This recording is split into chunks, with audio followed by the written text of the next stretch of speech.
Good evening, everybody. Happy Saturday. Welcome in.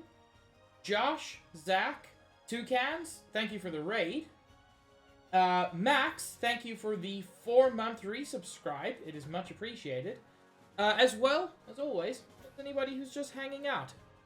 It is lovely to have you here. We're going to be getting back to Phoenix Wright in just a moment. I just want to address the fact that, yes, in fact, Soul Calibur 2 did have the best soundtrack of all time. It's been a hot minute, but it's good. I don't know why the soundtrack went so hard, but it really did. I mean, Soul Calibur 2 was just a fucking good game. Enjoy your lurk, Toucans. Hell yeah, Max. Yui's also a good lad. I never played 3. I heard very, very good things about 3, but I had a weird thing with Soul Calibur where I only ever played the even-numbered ones. So, I played Soul Blade, which, you know, one could argue is Soul Calibur 0 or whatever. And then I played Soul Calibur 2, and then I played Soul Calibur 4. Now, of those 3 games, 2 of them were good, arguably. Soul Calibur 4 was not good. Oh my god, Soul Calibur 4 was awful. I feel like they just completely lost the plot. And just introduced new characters who are not cool, but you have to play as them. I'm talking about Patroclus. I refuse to call him Patroclus, which the game keeps doing. 4 is the one with Yoda. Hey, Buttspot, that's accurate. But yeah, Soul Calibur 4, I feel, lost a lot. Nice, Buttspot. Really getting in on the action. But yeah, we're gonna hop back into Phoenix Wright in just a moment. Juice with a gift? How exciting.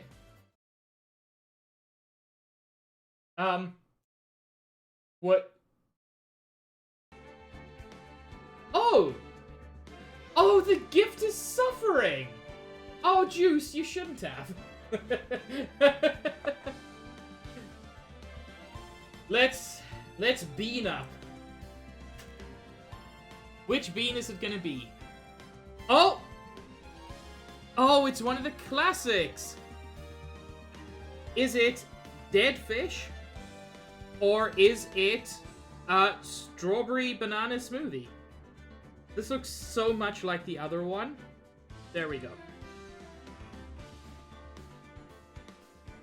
Oh, Max, it was awful. You lied to me. Pig butt! No, Faces of Evil is, I genuinely think, a much worse game. It hates the player much more. Oh!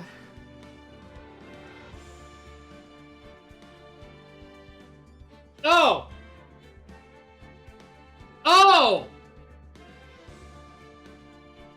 Oh, that one! That one tasted worse than usual.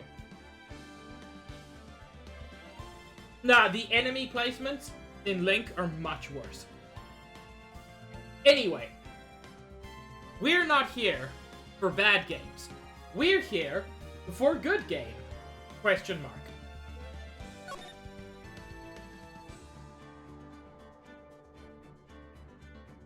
When last we left this,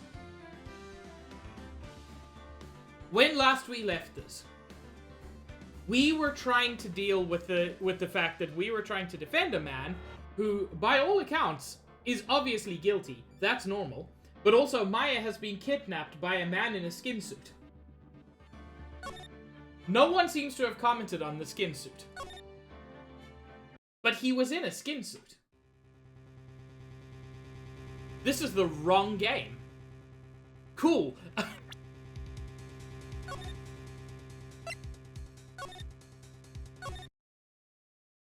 We just went to a completely different person. Oh, we finished with the clowns, don't worry. There was a dead lion and a living tiger. But now this is basically a recap of...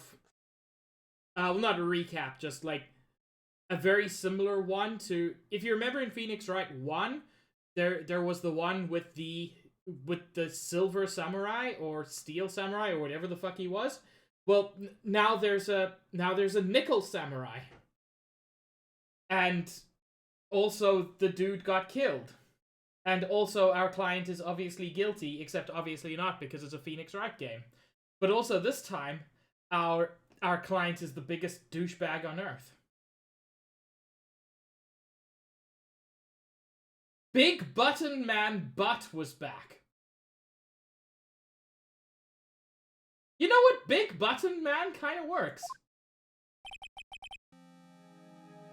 Oh yeah, and we figured out that there's a good chance that his manager did it. God, it's been a while.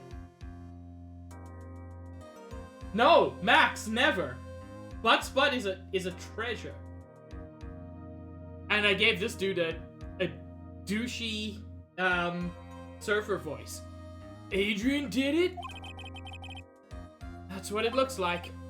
Dude, no way. That woman couldn't do anything like that. In court today, there will be a mountain of evidence that will implicate you. Mountain of evidence? I'm certain there is someone out there trying very hard to pin this whole thing on you.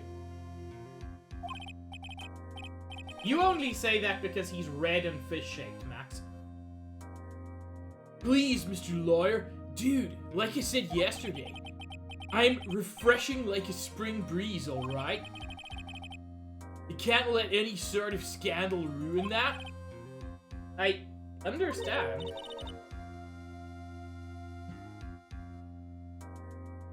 Who is speaking? Well, it's almost time. Oh no, they're doing it again! Reminder that she is 8 years old. Mia, we must get a complete acquittal today. I know, but I can't focus on Maya's situation right now.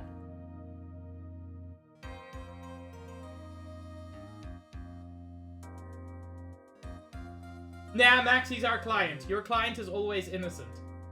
Hi, Pikmin. I'm sorry.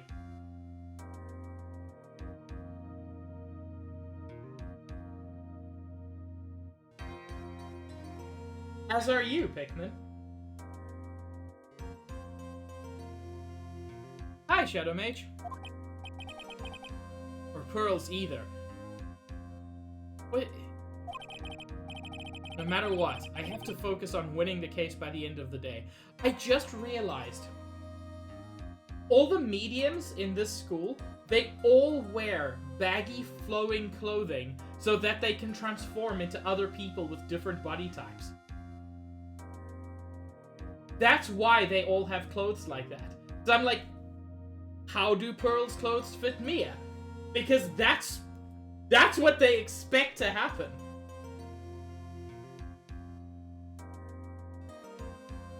Mia's titties are too big. Indeed. Well, let's get going. Beep, beep, beep.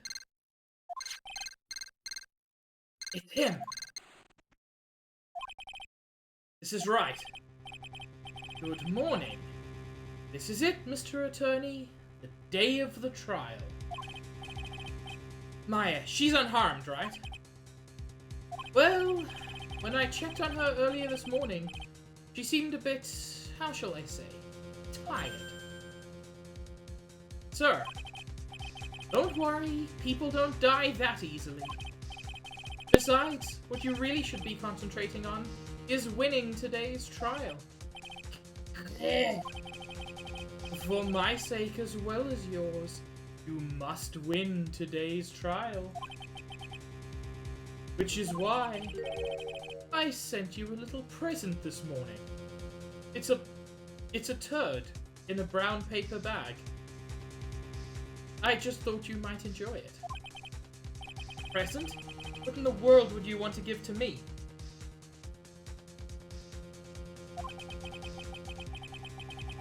Good, Pikmin, because I'm not sure who the mysterious person is.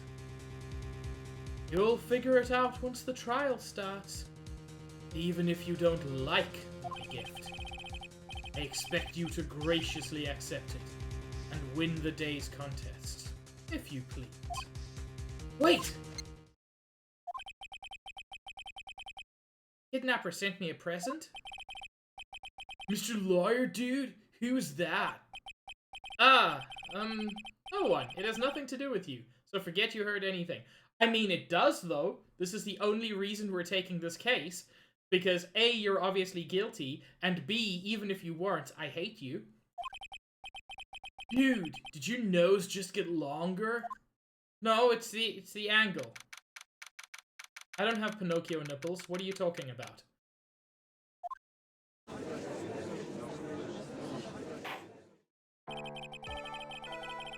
Court is now in session for the trial of Matter on Guard. Are the prosecution and defense ready? The defense is ready, Your Honor. Oh-ho. Did nobody notice? Maya has been kidnapped, Pikmin. The man on the other end of the phone is holding her captive. I say, Mr. Wright, what happened to Miss Von Karma? I don't know, Your Honor. Why are you getting mad at me? Your Honor! Please be quiet, bailiff. Court is in session. Yeah, but the bailiff is allowed...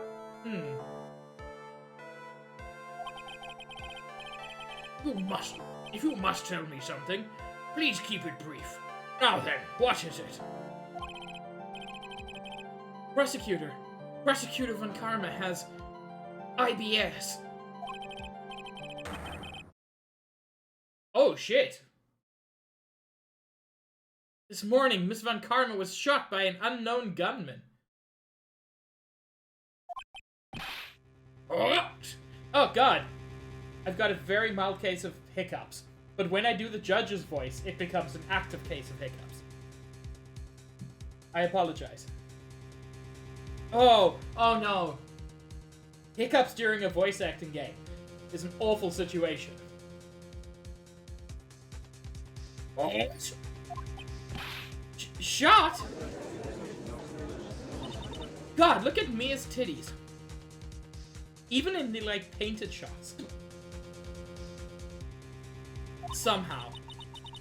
I think this is the present that man was talking about. His present? I hate having hiccups on stream. I hate having hiccups off stream. But at least no one can hear them most of the time.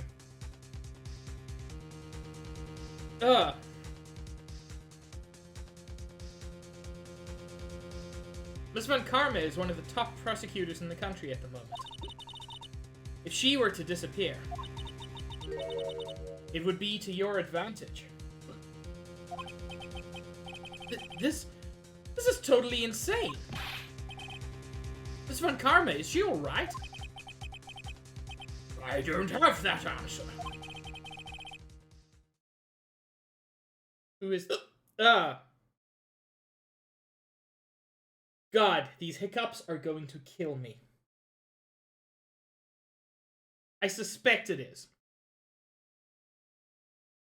She's alive and in stable condition. That's good. Whew.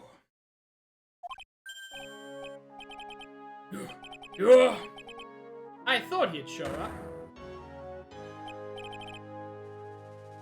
Your Honor, due to the circumstances, Miss Francisca Von Karma cannot appear in court today. Edgeworth, do you have hiccups? I, Miles Edgeworth, will be taking her place. The prosecution is ready. Naturally.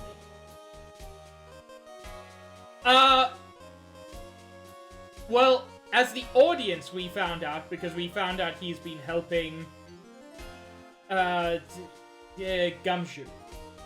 I can't remember how Phoenix found out.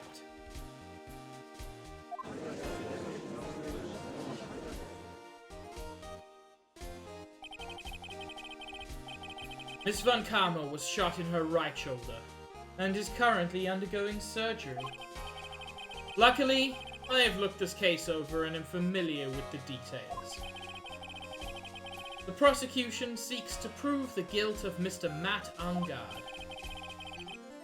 The court acknowledges the prosecution? Right.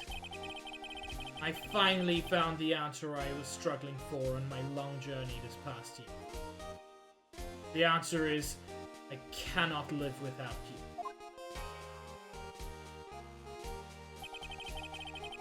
By the time this case comes to an end, you too will know the answer. In your case, the answer is the number of my hotel room.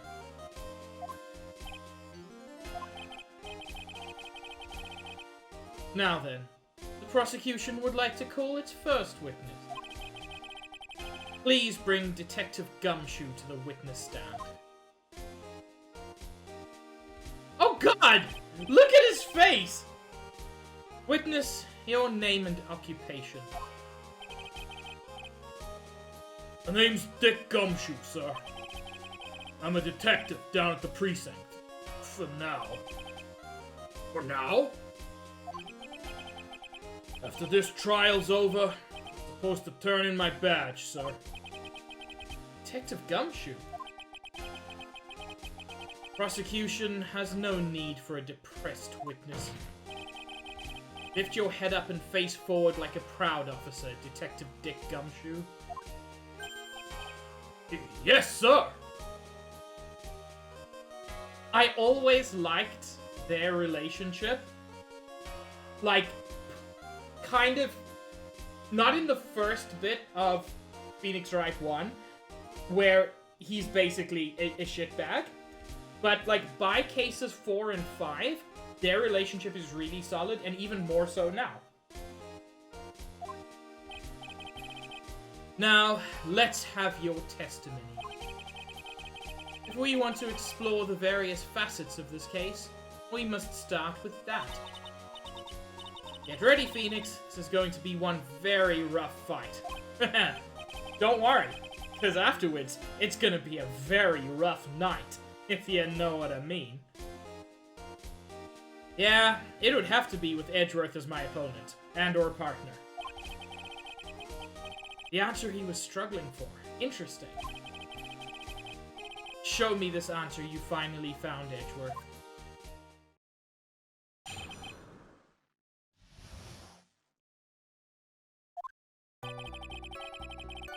This murder happened after the Hero of Heroes award ceremony, sir. The victim, Juan Corrida, was found dead in his hotel room. After looking into the cause of death, we believe he was definitely murdered, sir, on account of the murder weapon in his chest. First, we thought there was something suspicious about the empty guitar case. However, we later found out that the guitar case had nothing to do with the murder. Yeah, that feels like a detail worth pressing on. After the award ceremony ended, the victim was alone in his room? Yes, sir. Both the victim and defendant went alone to their rooms, sir. I see. Mr. Wright, you may begin your cross-examination.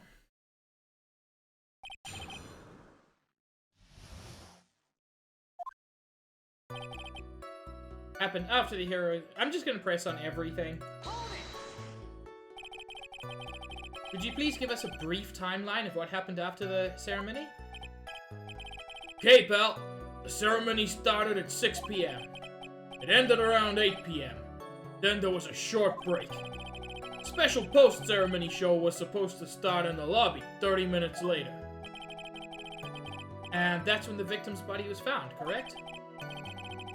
Just to say, the murder occurred during that 30-minute break period. Please continue with your testimony, Detective. Found dead in his hotel room. The person who discovered the victim's body was Adrian Andrews, correct? Yeah. Who is this Adrian Andrews you're talking about?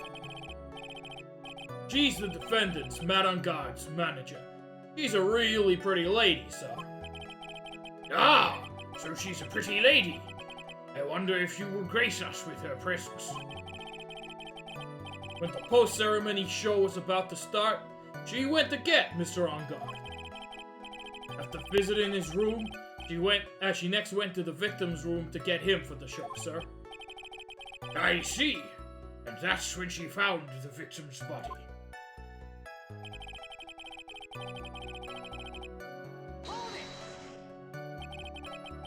The cause of death.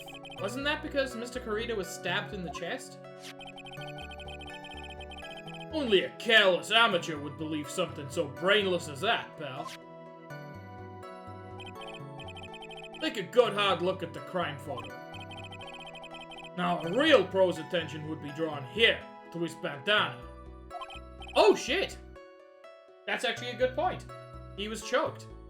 Oh, this wasn't murder, it was autoerotic asphyxiation. Banana? His bandana, sir. That's the thing wrapped tightly around his neck. Juice, what? Dude was jacking it with a bandana tied around his neck, and he went too far. Ah, yes, I see. His banana-scented bandana. Then, what about the knife? Seems to have been stuck in the victim's chest on purpose after his death. We have a crafty murderer on our hands. Strangled with the scarf, then stabbed with the knife. First, we thought there was something suspicious about the empty guitar case. And why did you think that? Because it was empty, pal. A jammin' ninja doesn't go anywhere without his bright red guitar. We couldn't find it anywhere at the scene of the crime. Oh, then how about this theory? A fan really wanted the guitar and did the crime to get it. So how's that? We thought of that too, but...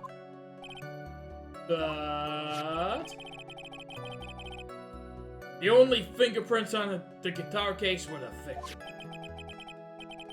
Only the victims, huh? God! Man. It's not like there are gloves. I see.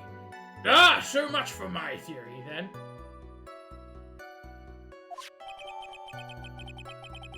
There is some water, but only on top of the lid. Bears Corita's fingerprints. And we later found out that the guitar case had nothing to do with the murder. What convinced you it had nothing to do with the case? The case had nothing to do with the case.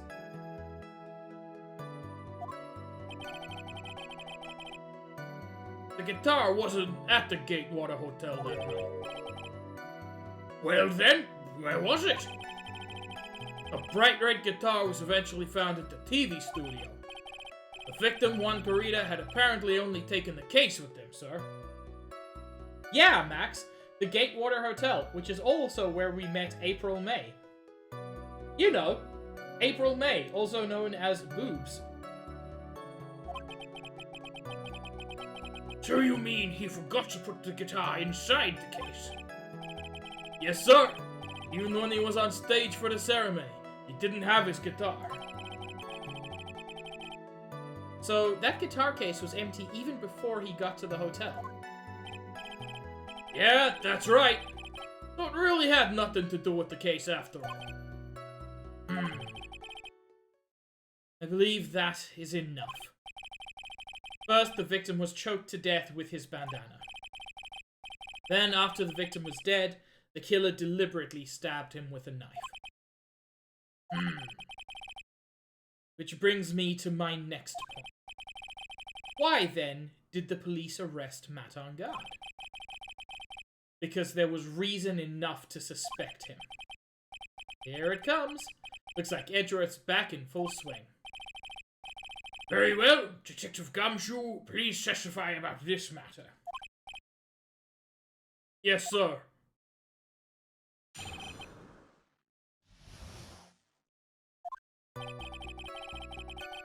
Matt on guard and Juan Corrida were huge rivals with each other. They each thought the other guy was in his way. That's motive enough in my book. Okay. As for evidence, there's the Jammin' Ninja's button. It was ripped off of the ninja costume and was found in Mr. On Guard's hakama. The defendant's fingerprints were also all over the knife. The knife that he used to eat dinner, that no one else could possibly have planted at the scene, especially somebody who ate dinner with him and moved from one room to the other. The defendant brought the knife for the crime, which makes this a premeditated murder. No? Why would you think he bought the knife for the crime? This is the hotel's cutlery. Oh my god, how incompetent are you, Gumshoe? God, I love him. But he's so stupid. So, the defendant's fingerprints were found on the knife used in the stabbing. It was sort of sticky on the handle, so the fingerprints came out pretty clearly, sir. I mean, you're not wrong, Juice, but also, oh my god. Also... There we go. In the grip, Gatewater is engraved.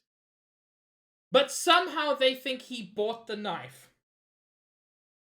Even though it literally says, Yeah, Juice. There's this button. That was found in the defendant's clothes, wasn't it? And is this button also covered in blood? Yes, and we know that the blood is the victim's blood, sir. What? All of this points very clearly to the defendant, doesn't it? Yes, it most certainly does, Your Honor. Ready to give in yet, Wright? I'll find the hole in your argument somehow, and then I'll find your hole. You can press as hard as you'd like. Oh my! Is that so, Edgeworth?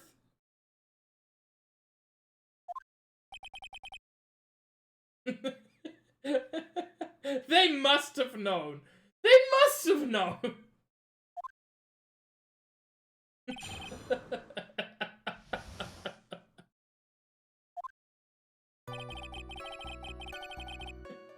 That's the perfect thing to do now. Josh.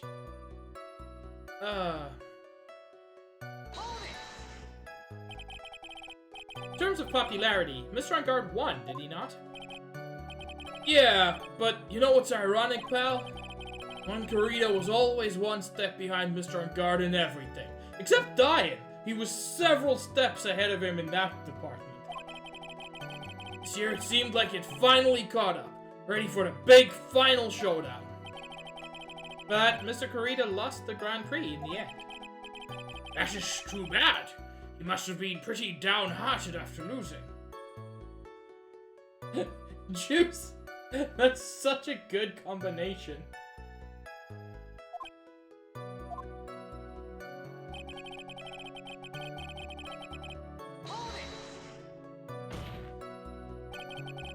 Wait just 1 second here. Mr. On Guard was beating Mr. Corrida in the popularity polls. Well, yeah, I guess, but... Which means that in the defendant's eyes, the victim was not a rival at all. Which means he had no motive to kill at all. They call me Ah! Sar, thank you for the raid. Have you found the ancient jewelry yet? Also, thank you for the follow, Pick. I am convinced that the goal of Elden Ring is to find a really old piece of jewelry and get married. Hello, Agent Scooty Boot. That's an amazing name. Oh, wonderful, Josh. Thank you. Also, that's the first thing people coming into stream are gonna see. Are you enjoying it, Sar? That's the main question.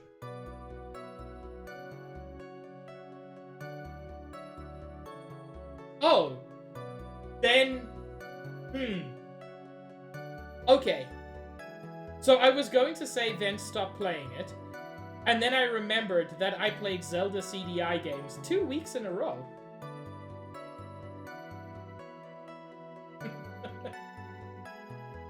You know what? I've got to say, Cahill, Buttspot did better than you there.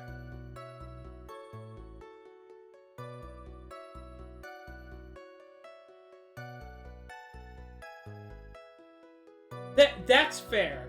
That's fair, Sar. I hope you get into it at some point.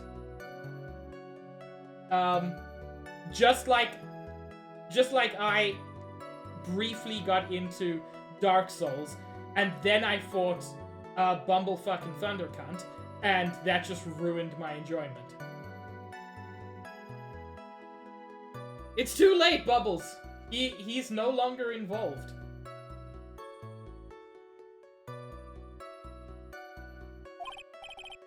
Well, detective? It's not... Well, I guess if you put it that way, then yeah, the defendant would have had no motive. Excuse me, Buttspot. That's so powerful.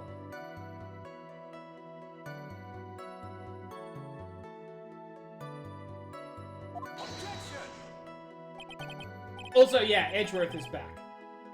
No, of course, Sar.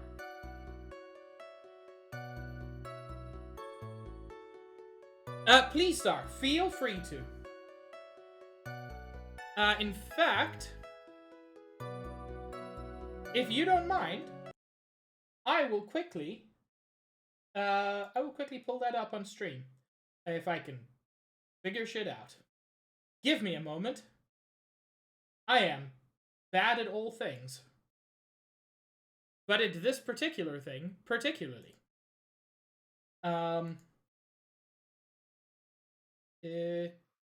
Does it work? It does work! Wait. It's muted. I need it not to be muted.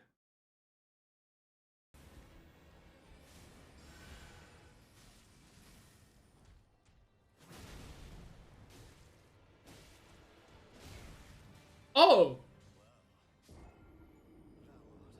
Thou art of passing skill.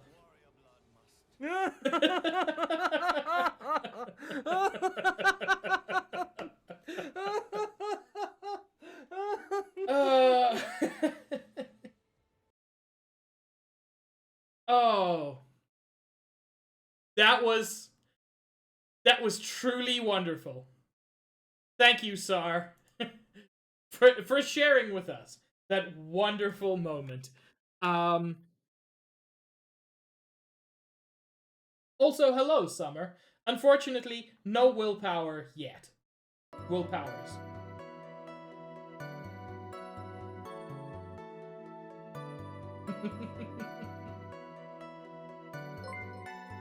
And Agent Scooty Boot, thank you for the follow. Incredibly kind. Less than 20 followers away from having to... I say having as if it's a terrible thing. From choosing to do Iron Snout. Which Greg recommended to me, and looks silly. Detective, I'm beginning to see why you were fired. Oh my god, Edgeworth, you can't say that! No! Not you too! Mr. Edgeworth, sir, that's... I look forward to your pension negotiations. Oh my god, they're even gonna bankrupt him after he's fired? What the fuck? Iron Snout is like a 2D brawler where you play as a pig, which is why it was recommended by Greg.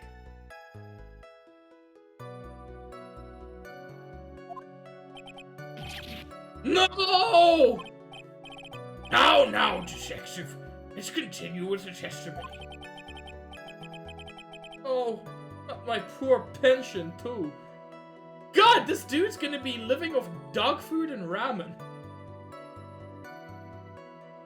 Bye, Summer. I love you. Sleep well. Detective, if you value your money, I suggest you proceed.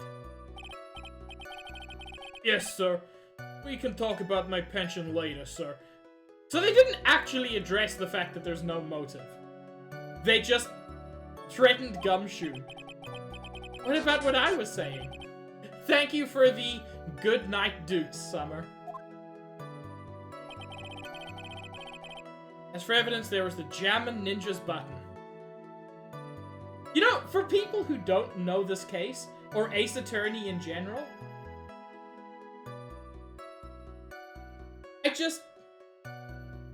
I want that sentence to be a monument. As for evidence, there's the Jammin' Ninjas button. What does that mean, without context? Do you have any proof that the button belonged to the victim? Huh? What do you mean, pal? Hi, Nobugu. Oh, let me put it this way. I'm asking you if you have any evidence to back up your claim that this button was ripped off of the Jammin' Ninja's costume. Huh? Can't you tell just by looking at it?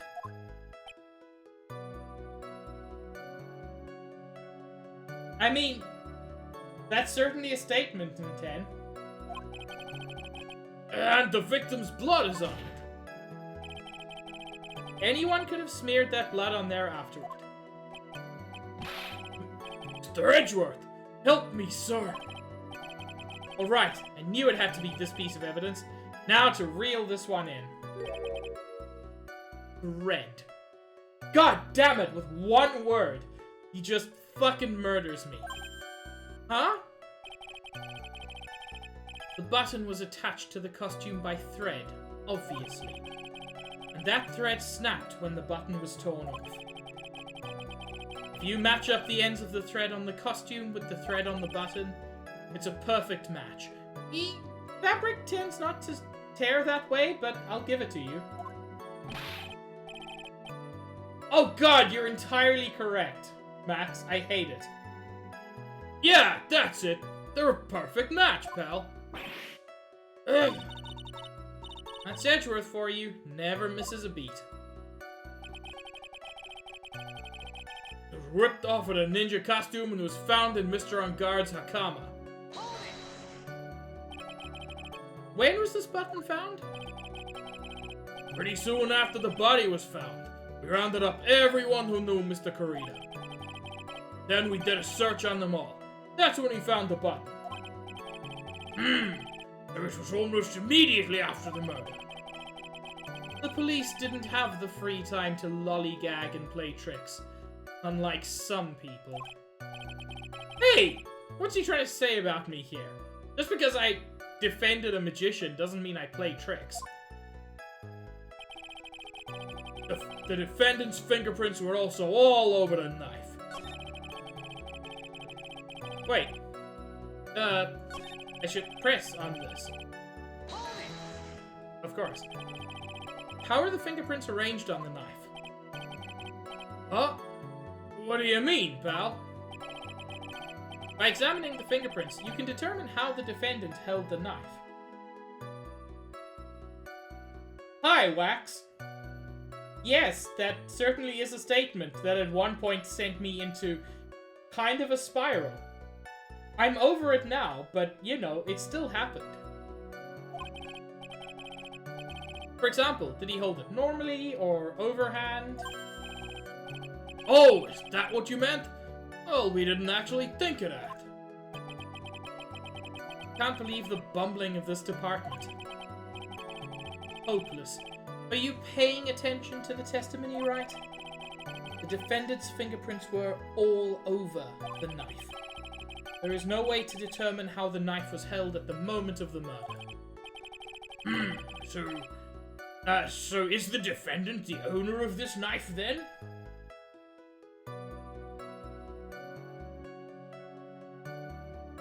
Yeah, Nintendo, that's all 100% accurate.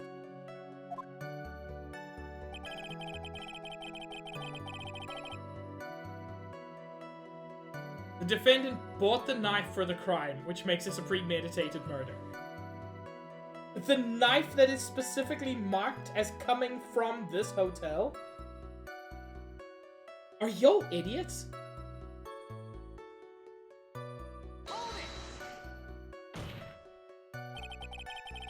There is no way this was a premeditated murder, even if he bought the knife. I know, Max, but it's like, this is a whole police department. Sorry, pal. This isn't some pocket knife. It doesn't fold, so it's not great for walking around with either. It's a steak knife, like a knife for eating steak, like the steak they ate at dinner in the hotel whose name is on the knife. It's a steak knife like that, but it's not related to the steak they ate for dinner at the hotel whose name is on the knife. The prosecution can prove it was a premeditated murder. We're done for. Phoenix. Yes? Something very interesting about what the detective said just now. Yeah, I know, Mia. I'm fucking mocking him for my Twitch chat. Just give me a second. Hello, LV. Think carefully before it's too late. Be grateful. If the judge were more rash, he would have already pounded his gavel in closing. Still in a world of trouble. Well, before any battle, you must find your enemy's weakness, and stab it with the knife. But let's find the weakness in this testimony, no matter how small it may be. I did, LV. Max disagrees, but I think Faces of Evil is the worst of the two Zeldas. Which does not by any means make the other one good. It just makes this one worse.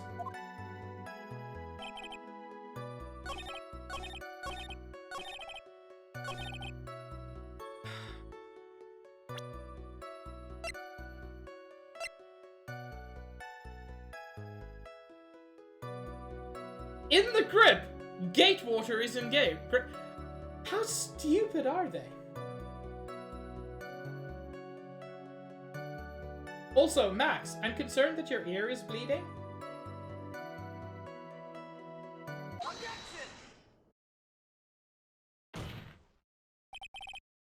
Wait a second. What? So the basis of your argument that this was a premeditated murder is simply that my client bought a knife beforehand. That's right, pal. The defendant did not buy this knife. As anybody with eyes can tell.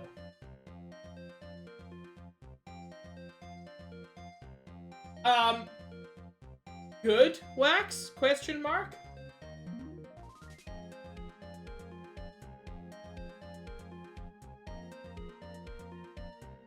His smug face is amazing. Huh? Take a good look at the handle of this knife, and you'll see what I'm talking about. Or even just a brief glance.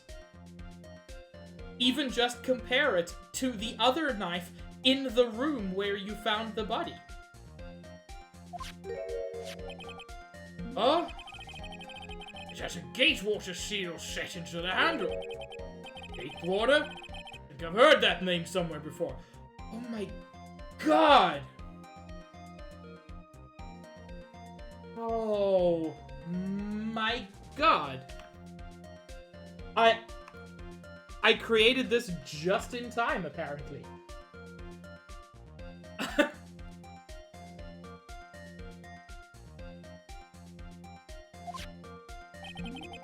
That's the name of the hotel. The Gatewater Hotel. Uh-oh.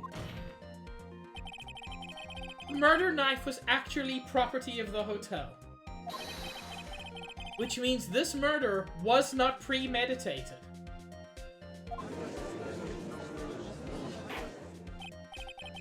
Yes, that is very true. It is very big. Like my gavel.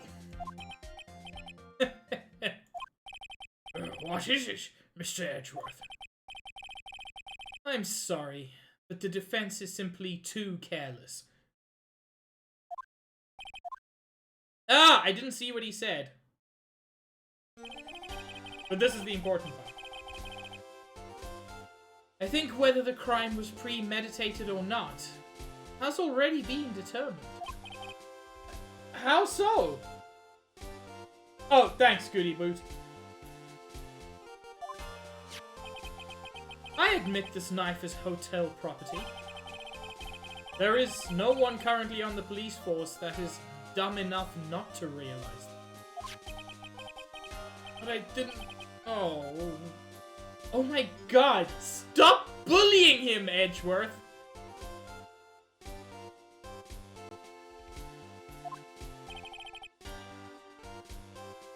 The question is... where did this knife come from? Why, that's obvious. It came from the victim, Mr. Karida's room.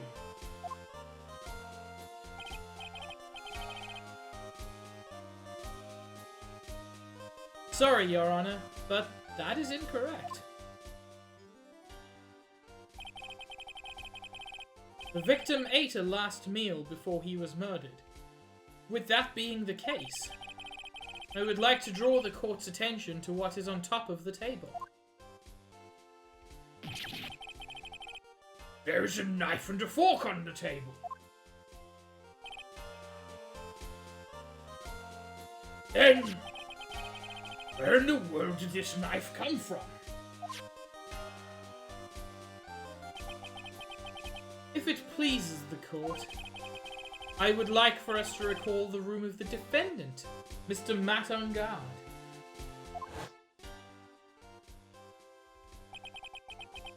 Especially what was on top of his table. More utensils. There is something missing. Perhaps it is a single knife? We investigated the leftover dishes for fingerprints. And while we were investigating, we came to the conclusion that Mr. Matangard's knife was missing. I still don't see how this makes it premeditated. Like, taking a knife from one room to a room across the hall, that still feels like an act of passion. Ugh. Mr. On Guard had gone to the victim's room with the knife he had used during dinner, but the knife wasn't the murder implement. So, why would he carry a knife on a visit? To kill, of course. And then not use the knife to kill? That's odd. And with that, I believe the prosecution has proven this was a premeditated murder.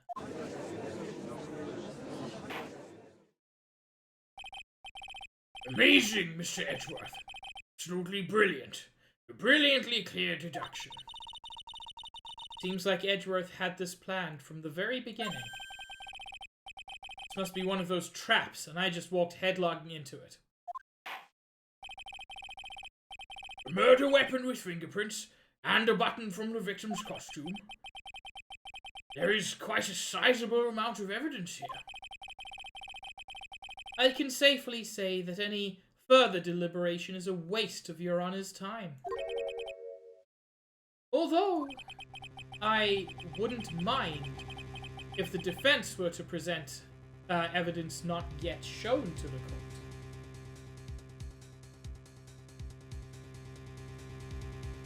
Shadow Mage, what? What's the context of that sentence?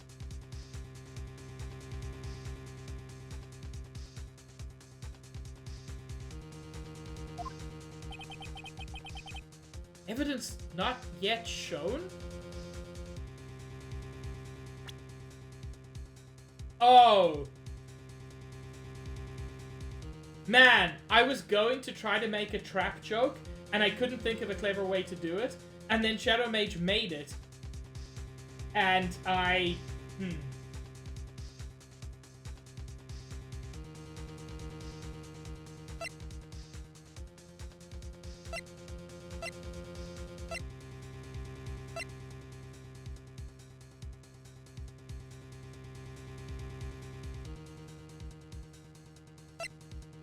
What hasn't been presented?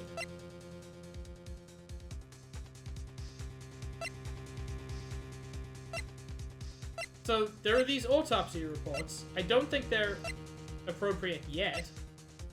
The only thing I can think of is the wine glass, for some reason. Means evidence that the court hasn't seen yet. In other words, new evidence. Bye, Max!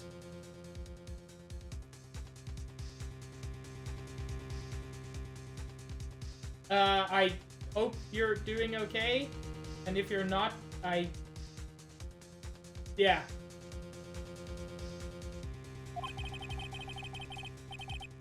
What does the defense have to say about this, Mr. Wright?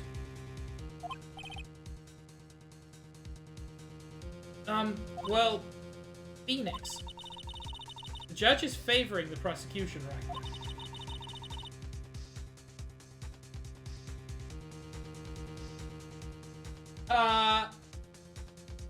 I wasn't aware that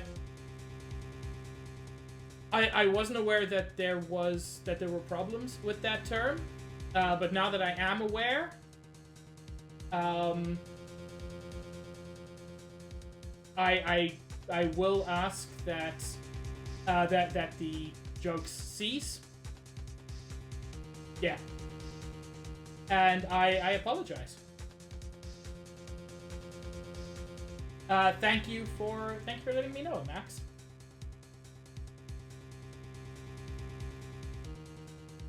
Ah! Okay, no, that's completely fair, Max. I wasn't aware of that context surrounding it, and being aware of that context, yeah, I completely agree. That's not great.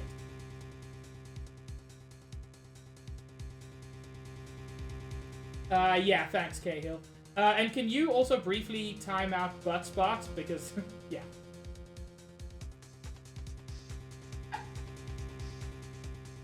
Perfectly fair, Max. You don't need to justify it. You don't need to justify it. I wasn't aware of that context. By the looks of it, neither was Shadow Mage. But now that we're aware, yeah. I will try to do better. I'm sure the rest of us will as well.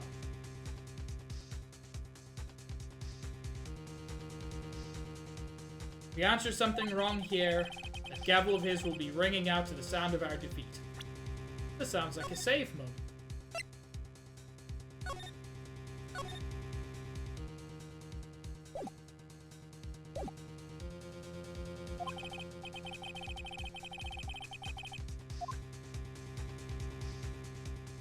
Sure, Max. Have a good walk. You have something important and necessary to present to the court. I think I do, and I think it's the wine glass. Because it suggests that there was something really weird going on here, because the wine glass isn't spilled.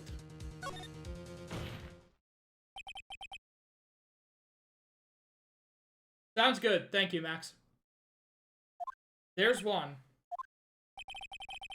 One piece of evidence that catches my attention. Something that this court has yet to see. Mr. Wright, I will say this one more time.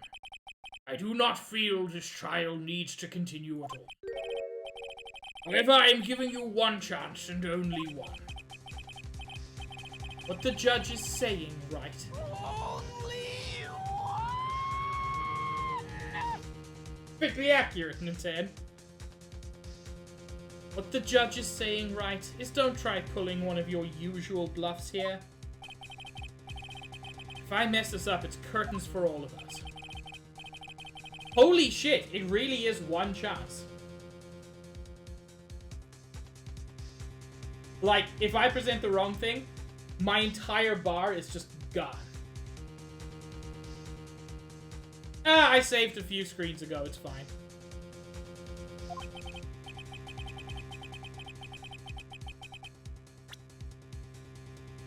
I believe it's the wine glass. It's the only thing that directly relates to the incident that hasn't been presented that is very weird. This is a wine glass, is it not? Please look at the photo of the crime scene one more time. Hey, this feels correct.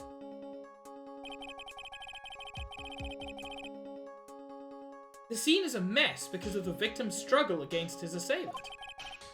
The vase was broken, his makeup is all over the floor. These were all things that were at one point sitting on top of the dresser. Well, yes, I see your point. However, this glass that is sitting on top of the dresser is mysteriously untouched. The only thing that had not fallen over, along with everything else, is this wine glass. Why? Because this wine glass, Your Honor, is the murderer. This piece of evidence is more than strange enough to warrant further consideration.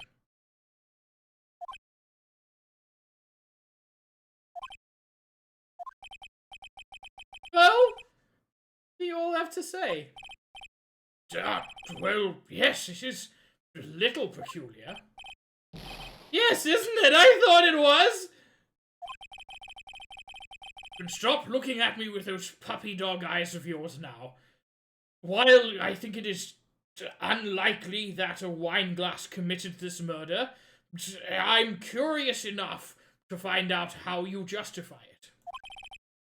Mr. Edgeworth? What is it, Your Honor? Your opinion? You don't need my opinion. Because there is no special meaning to that glass. What?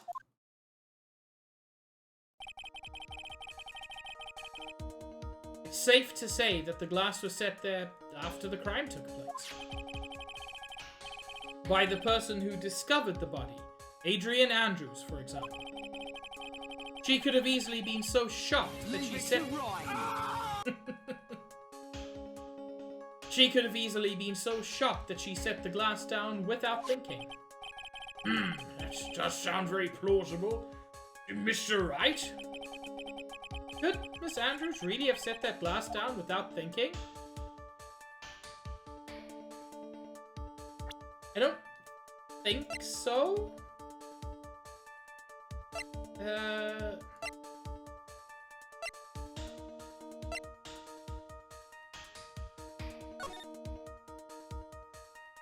Yeah, because the juice is in his room, so she would have had to pour it first. Like, Josh, it's worse than that. It's, I just saw a dead body, let me pour a glass of wine and set it aside.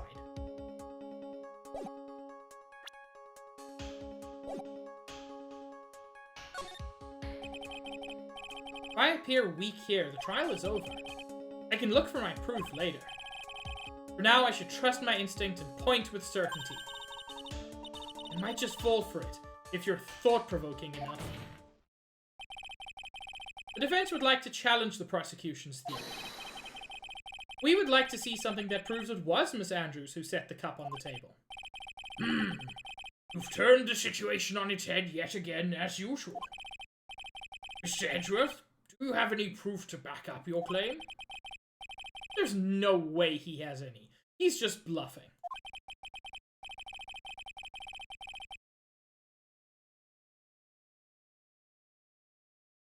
You know, Elvie? The concerning part of that sentence is the part sandwiched between the wine glass part and the everything will murder you part. What? You impaled your leg on a TV mount 5 centimeters deep? For our US correspondents, that's 2 fucking inches. That's a lot.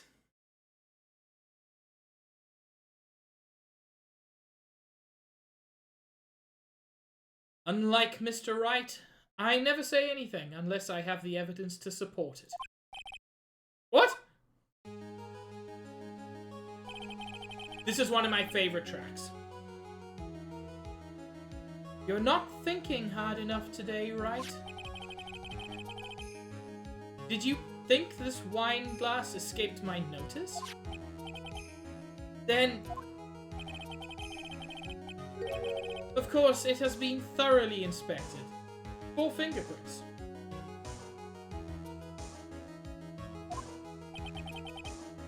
Fingerprints? There were only 1 set of fingerprints left on this wine glass. Only one? Well, whose were they? They were not the victims nor the defendants. Rather, they were of one Adrian Andrews. What? That's why I said that the person who had discovered the body had left it there. Are we done here, Mr. Wright? Can't believe I fell into another trap. Miss Andrews was probably holding the glass when she went to see Mr. Carew.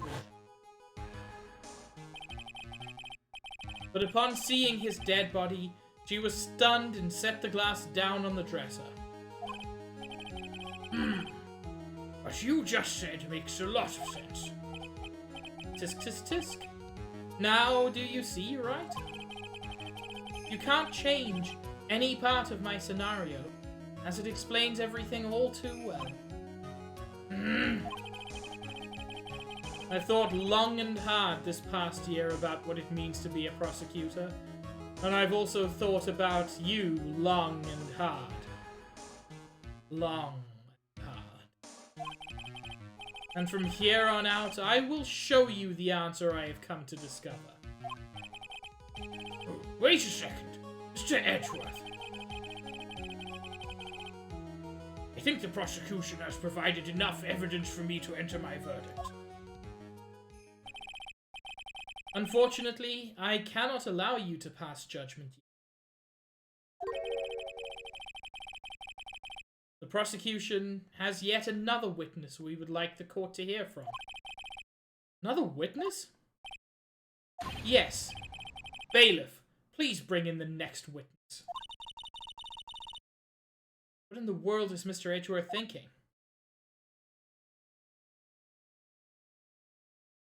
Oh, God! It's the worst possible person. Now then, witness, please state your name and occupation.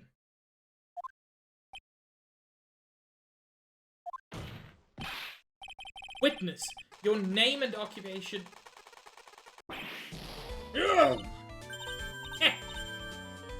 Gotcha!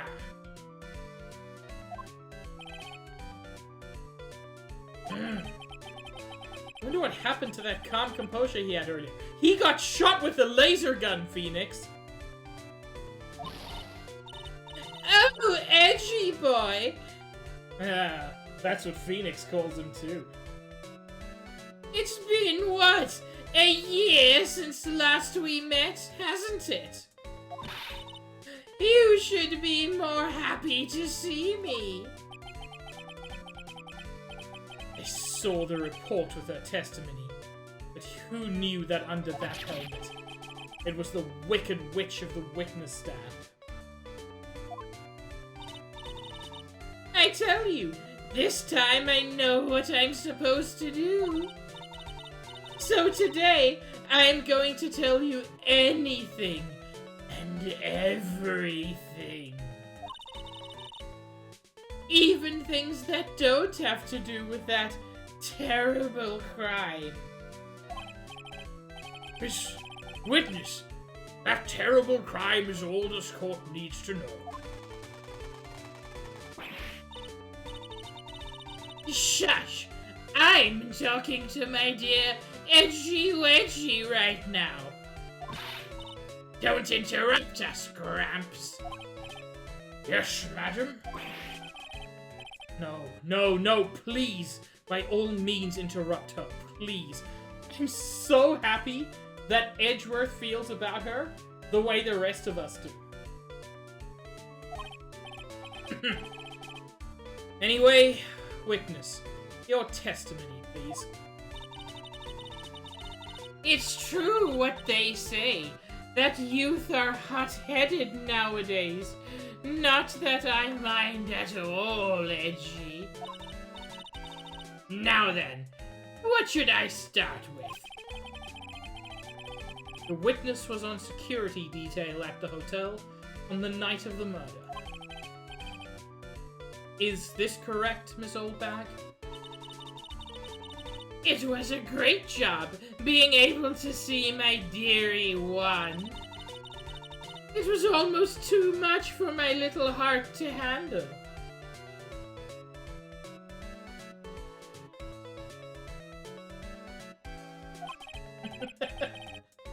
I mean, you're really not wrong, Nintendo.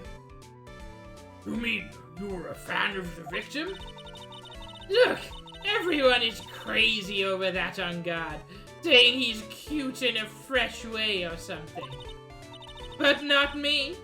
I wouldn't say anything so silly. After all, I have no interest in a little child like him. I'm only interested in a real man. One Corrida. But those two were the same age? Anyway, as I was saying, I was pacing in front of his room that night. Very well, please tell the court what you witnessed the night of the murder. Leave it to me, Edgy Poo.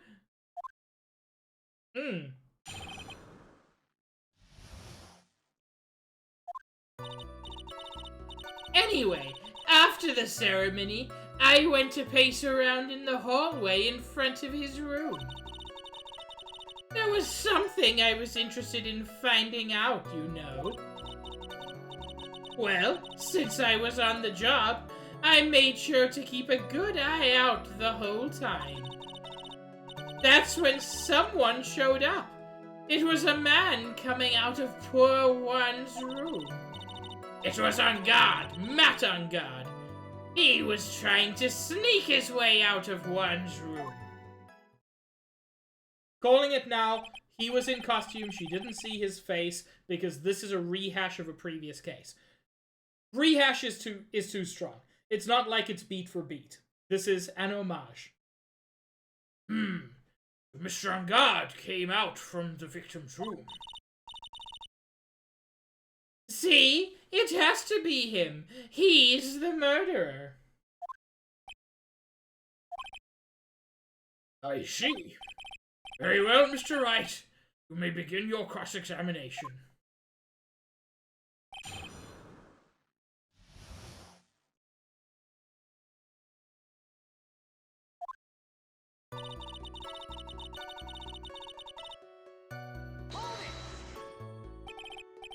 Miss Oldbag, what was your post on that night? The lobby. I was supposed to help set up the stage for that trifling show. But I refused to help, I'll have you know. It was for that lead-headed samurai's show. I even took out a few of the nails.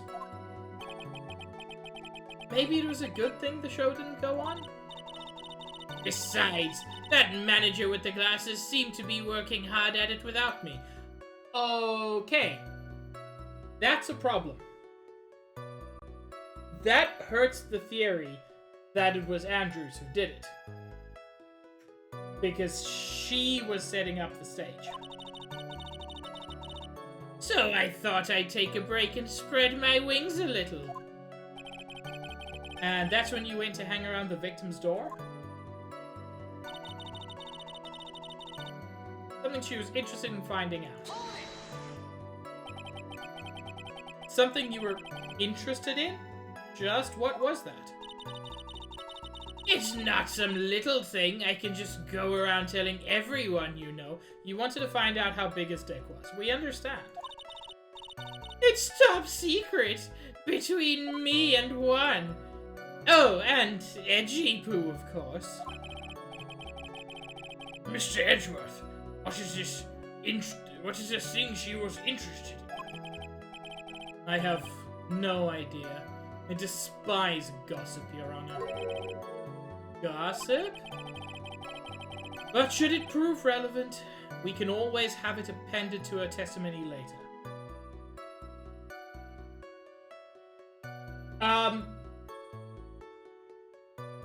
You know, Nikki, I'm not sure. What concerns me more is it appears to be a toy ray gun, but both the judge and Edgeworth have acted as if they've been shot by it. Okay, Nobugu. There is regularly a woman, a member of the prosecution, who whips other people in the court. She fucking whipped the judge several times. Having a toy gun in court is fucking nothing in this world. Looks like we shouldn't force it right now. And did the witness stay in the vicinity of the victim's door the entire time? Yeah, sir. I mean, who wouldn't?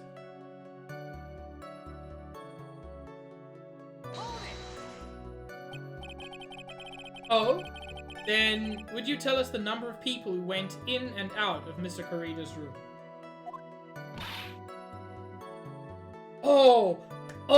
Oh, thank you, Nobugu. I have to stream... What's it called? Not Phoenix Wright. The other one. God, what's that game called? Max Payne. I knew they were both, like, names. I have to stream Max Payne, and what Nobugu said reminded me of Max Payne for a reason that I suspect no one will ever get.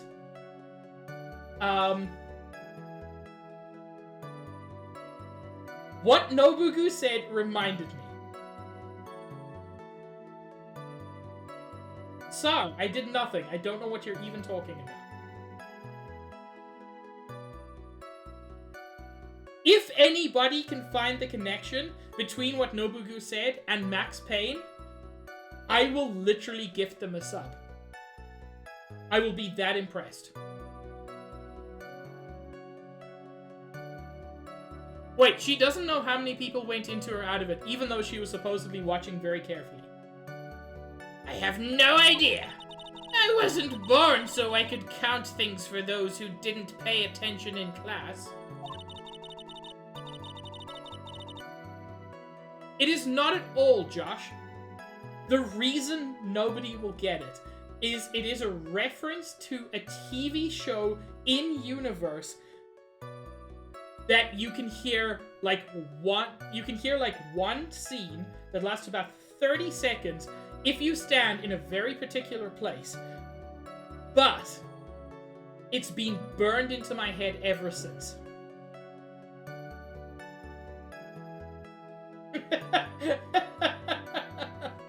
Enjoy that quote, Nikki. It's worth noting. In the game, it's not whips or guns. It's something is more fun than something. But it was enough to make the connection. It's also not Max Payne 3, so I'm not sure it comes back. It's Max Payne 1.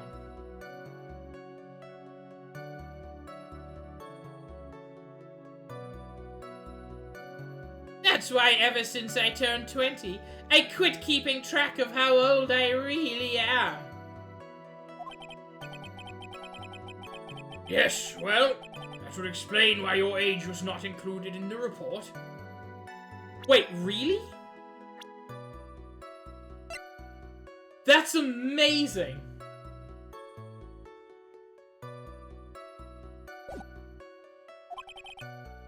In any case, the witness then saw someone, correct?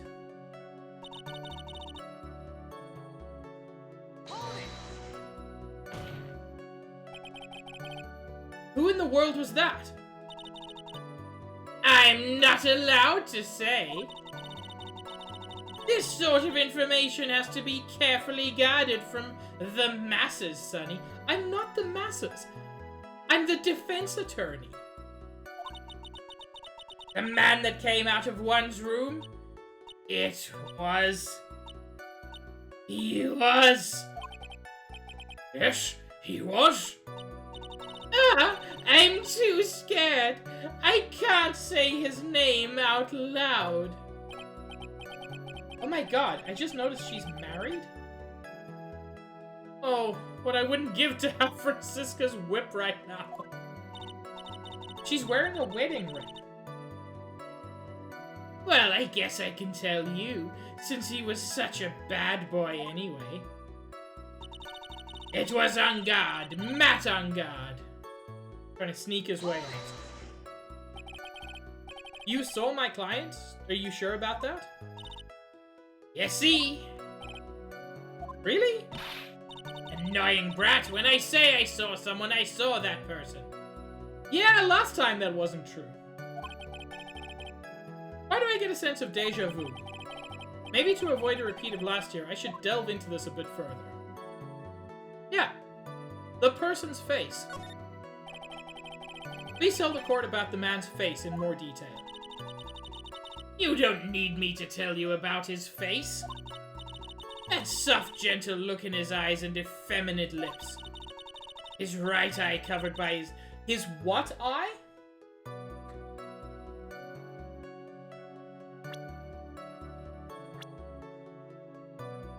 Oh, it is his right eye. Fuck. His sparkling, shining teeth. His teeth were shining? Well, he's shining all around in this week's pinup poster, dearie. I mean, that doesn't surprise me, Wax. Since butt is legs, and they have legs. This week's pinup? What do you... I mean... I don't care how he looks in this week's issue. Please stay with what you saw that night. What? A guard's face is the same no matter where it is, you know, you whippersnapper. So, Mr. Wright, was this testimony just now important or relevant in any way? No. No.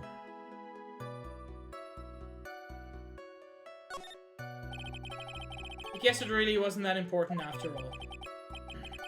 Mr. Wright, do you know why we say time is valuable? If not, I suggest you learn. You've wasted 3 minutes of this woman's youth. That's more valuable than gold to me. Why do I suddenly feel old in the presence of a childish whining? She may not remember things or be mistaken here and there, but I don't think she's lying.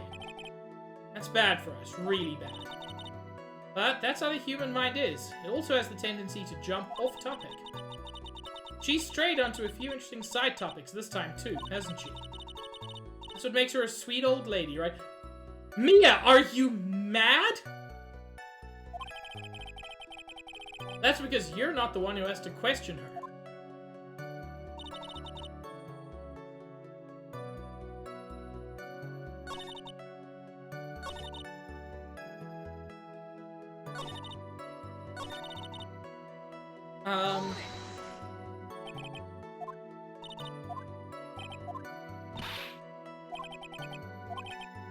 Okay.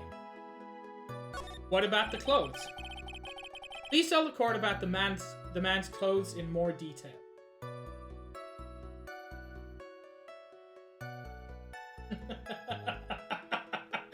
Butters gone soft in death.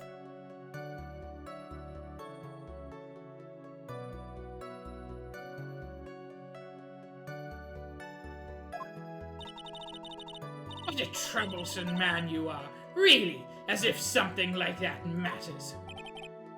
But it does. Now what was it? Oh yes, it was that thing. What thing? That gaudy thing he's always wearing.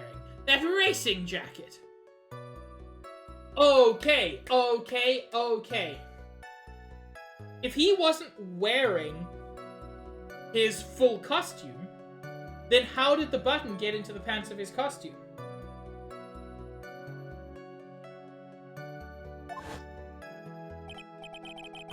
Ah, he was wearing that at the detention center, too. That thing is meant for nothing but seducing women out of their pantaloons. Man. Ma'am, you are wearing a spandex spacesuit. Right? So, Mr. Wright, was this testimony just now important or relevant in any way? It was, actually.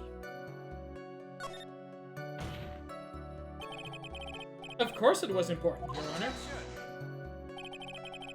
Then perhaps you would like to point out what part of that testimony was important. Don't you see it, Edgeworth? Your Honor, I request what the witness said about the jacket be appended to her testimony. God wax I wish.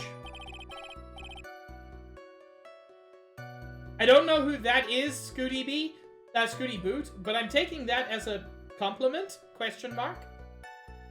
I don't quite see where you're going with this, but all right, witness, please. Ah, well, I don't like to badmouth anyone without reason, but if I must... Oh my god, are you telling me I do a good Iago impression? Because if so, that is the greatest compliment I have ever received.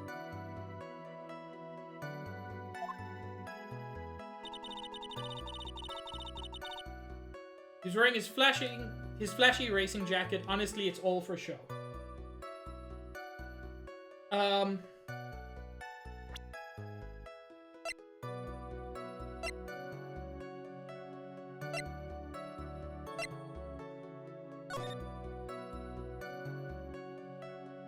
Yeah, there's no way if he was wearing that the button could have landed up there.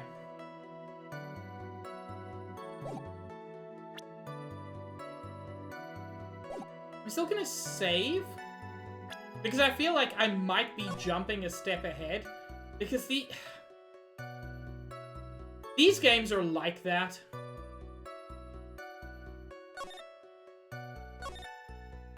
They really have a bad habit of fucking over the player.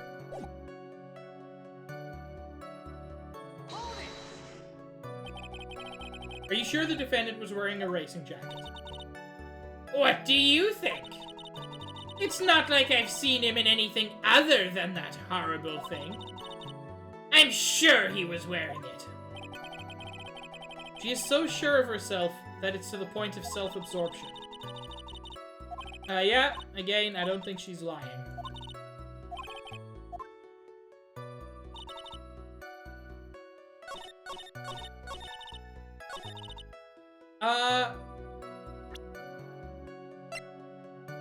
I think it's the button.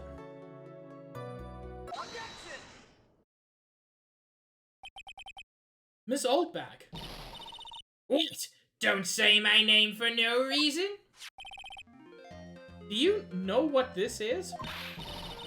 Ah! It's button number 2 on the Jammin' Ninja's costume. She is way too obsessed. Now I know she's an obsessed fan. She identified it in a single glance. Give it here, give it here! If you don't give it to me, I'll punish you with this. Ma'am, that is a child's toy. Wow, she really is a die-hard fan to want a button covered in blood. This button was discovered on Mr. Enguarde's body during a full body search. I mean, yeah, Wax. We are both the same person in regards to that. Yes, I'm very proud of that emote. And I'm not gonna stop being proud of it.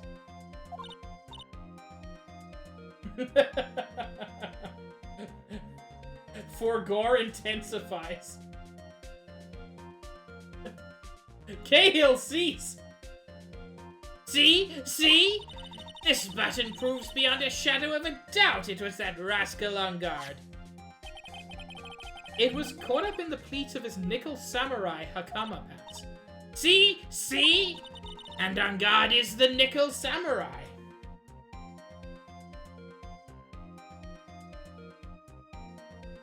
Juice, you can't prove that I'm not.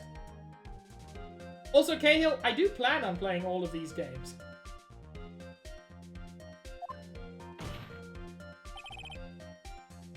Witness. Now, it may just be me, and I do have an active imagination.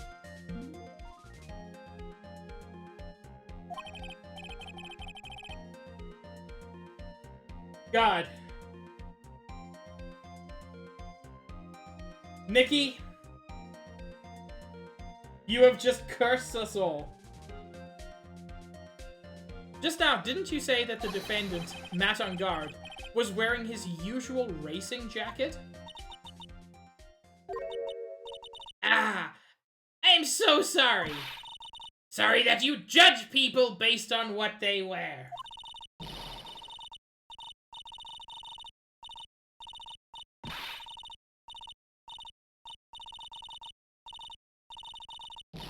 I love her fucking rants.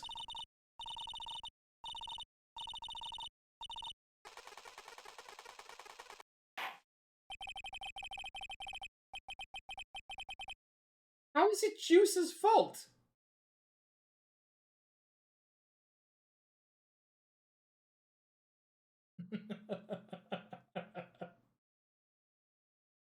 Now hold your tongue still there for 1 second. So what you saw in actuality was not Mr. Enguarde the man, but Mr. Enguarde the Nickel Samurai. So now she's changing her testimony, which should invalidate, like, everything she's just said. Because she said, with absolute certainty, he was wearing his racing jacket. And now she says, no, he was wearing his costume because there was a piece of contradictory evidence. Again, this woman should be thrown out and her testimony should be ignored.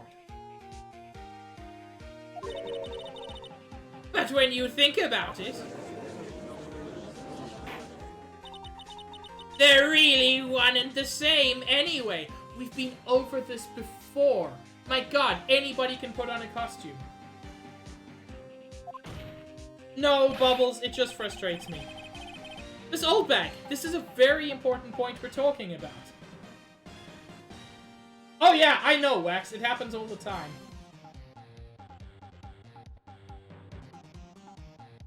You know what, Bubbles? I'm gonna choose to believe you. Edgy Poo, do you think so too? Well, it might be something worth considering. Just say it's important and agree with me for a change. Witness, think carefully and try to remember as much as you can before you testify. Alright, if you insist. I should be the one sighing, not you.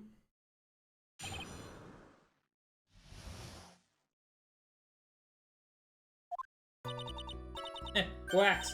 Initial D's nuts. Enguarde, yes, now I remember. Ah! Yui, thank you for the raid. Did you find any old jewelry yet? Yes, I'm going to keep making that joke. Fuck you.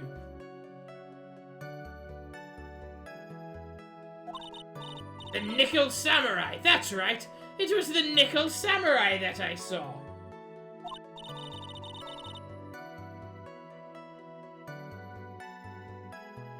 God, I'm so glad Yui's here. Yui's such a good guy, and such a cutie, and so funny. Legitimately. Yeah, an Elden Ring. You know, old jewelry. This is a compliment for Yui, obviously. But legitimately, Yui is one of the most naturally funny people I've ever encountered. If you don't follow Yui, please do. It is so worth it. He has a very natural style, which is hard to replicate. God, Yui, when we played Phasmo, you had me dying. Also, we must do that again. Yes, it would have been very convenient for him to wear his costume during the murder. He had to go to that post-ceremony stage show right after the crime, you know. So he must have worn that nickel samurai costume when he was stabbing poor One.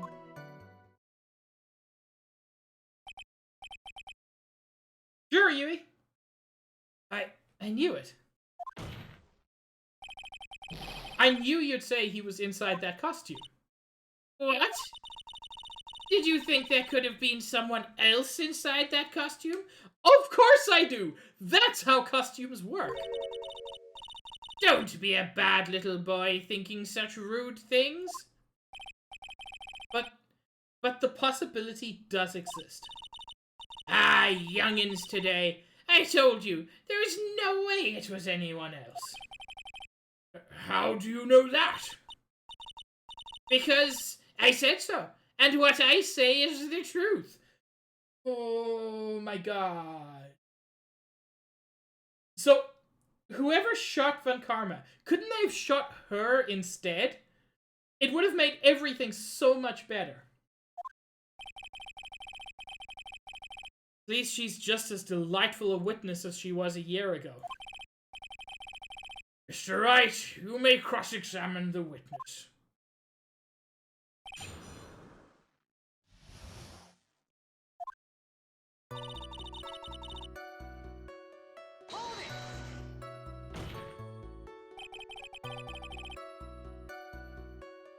Would you please get on with your testimony? What's your language, young man? What sort of tone is that to take with an elder?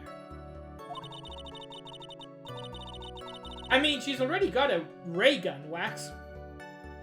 My youthfulness isn't what it used to be, so you should forgive me for everything. That's a terrifying statement. I mean, you say that, Wax.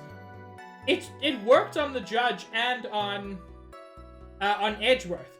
I suspect it only doesn't work on sharks.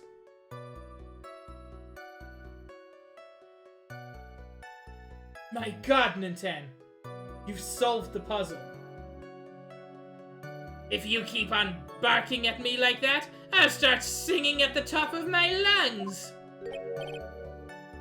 What? A striking figure by the sea, standing all alone is he. He's the nickel samurai. She's actually singing? Someone help my poor ears. Mr. Edgeworth, can you please do something about this racket? Witness, I'll give you a piece of gum later if you'll be good and stick to just the facts. Okay, you promise, right? Right, I'll be sending the bill for the chewing gum to your office at a later date. Remind me to send you a thank you note later too, Edgeworth, old chum.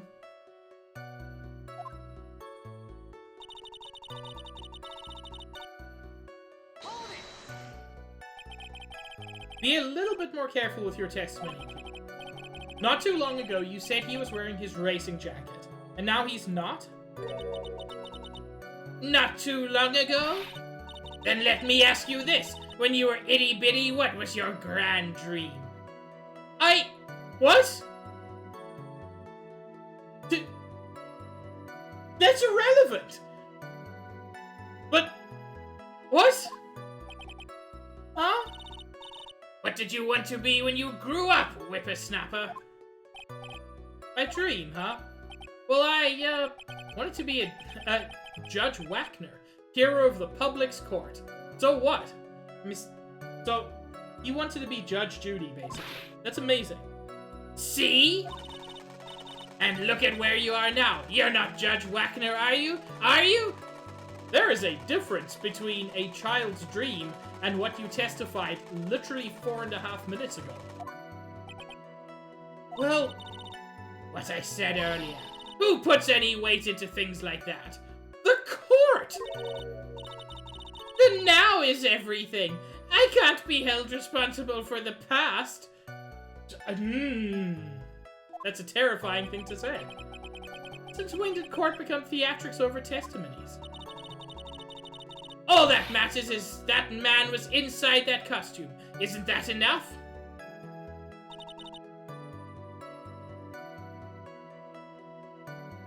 Oh my god. I got an achievement for that. For learning about Judge Wagner. How did I get an achievement for that?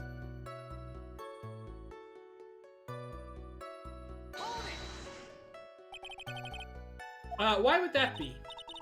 That way, no one could see his face, of course. But there's still no advantage for him that I can see. In fact, you would think the costume would make him stand out all the more. You are such an annoying child, you know that? You disagree with everything I say. Well, that's because a lot of what you say is objectively wrong. Isn't that what you're always doing to me?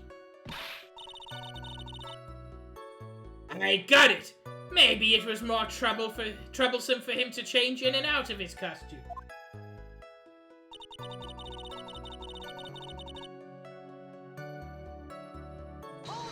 Had to go to the post show.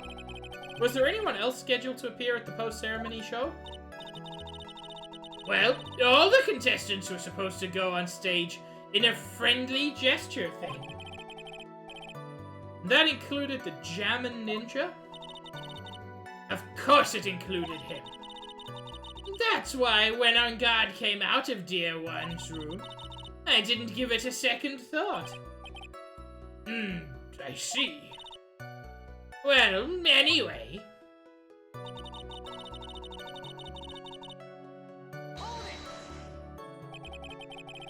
So let me ask you one last time. The person you saw, it really was the Nickel Samurai? As showy as ever. Haven't I been saying that from the very beginning? Not really.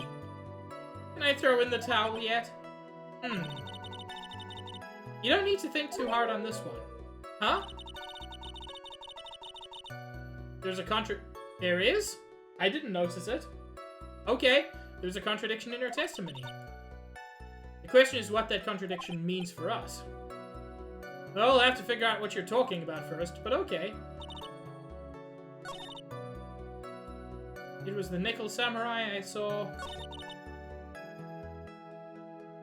Would have been convenient for him to wear it.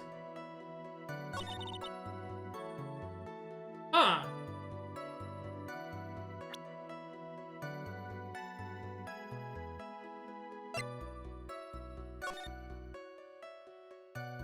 I mean, I suppose the big part is it wouldn't have been convenient in any way, because fucking look at that thing. But that feels more like semantics than anything else.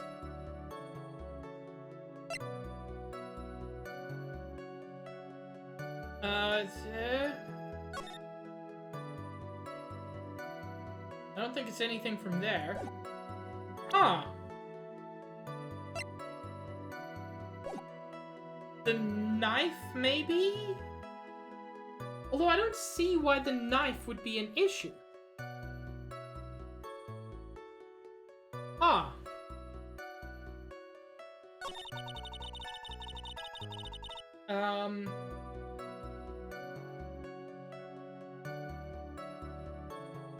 Oh, he had to go to the post-ceremony.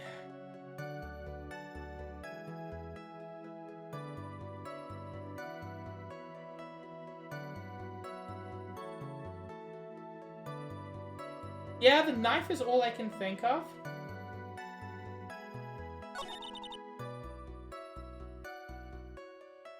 But why is that an issue?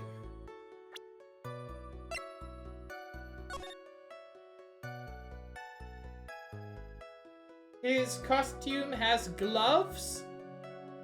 One could make an... He wouldn't have left fingerprints if he was in his costume.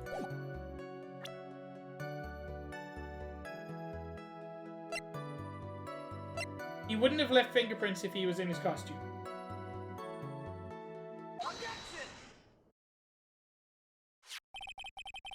Please take a look at this. Yeah, so it's a knife. Big deal. If you're trying to scare me with that, I'll have you know it won't work. Why would I threaten you in court? I'm not the prosecution. No, that's not my intention at all. That's the knife that was used in the murder, correct? Your Honor, do you know why this piece of evidence is important to this case? You don't even have to ask. It's because the defendant's fingerprints are on it. Is that what you're driving at? That is exactly what I'm driving at. What are we driving at? And whose car are we driving? God, just one brain cell occasionally shared between all of these characters. And since Phoenix has it at the moment, the judge does not have it. If Mr. Engard was really in the nickel samurai costume at the time of the murder... Yeah, brain shell, Nikki. It's my new word for skull. Then it's impossible for his fingerprints to have been left on this knife. Actually, he would have wiped all previous fingerprints on this knife right off.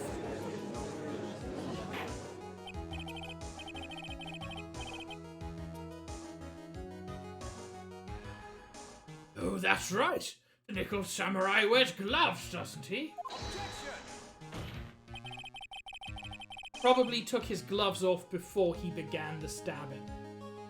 Now, there's a whole lot of why to that, Edgeworth. But no. And why would he do something like that? To leave his prints on the murder weapon? There is no way he would do something like that. However, there is one possibility. Then let's hear your possibility.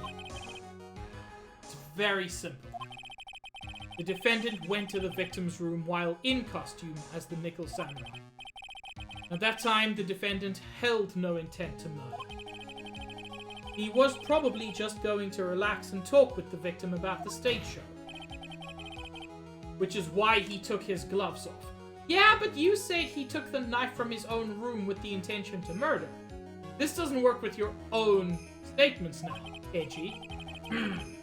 But the murder still did take place. It's well known that there was bad blood between the defendant and the victim. Yes. I've heard that before. Well, Mr. Wright, what do you have to say about Mr. Edgeworth's theory? Let me get this straight. Edgeworth's theory goes like this. When the defendant went to the victim's room, he had no intention of killing him. Now, up to this point, are there any problems with this theory? Yeah.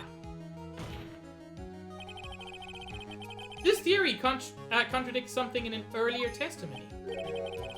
What are you babbling about? God, Edgeworth, you're the only one here with a permanent brain cell. Use it. Now, for argument's sake, let's suppose Mr. Engard was the killer. If that's the case, I think it's impossible for the killer to have gone to the victim's room without intent. Because they would have had to take the knife.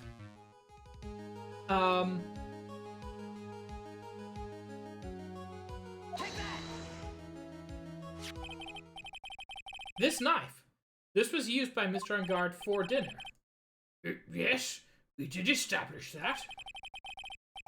Which means that if my client was, in fact, the killer, then he brought this knife with him when he went to visit Mr. Kurita. I suppose. However, you just said it yourself.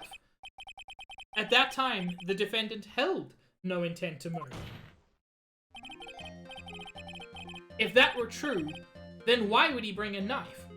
He wouldn't, would he?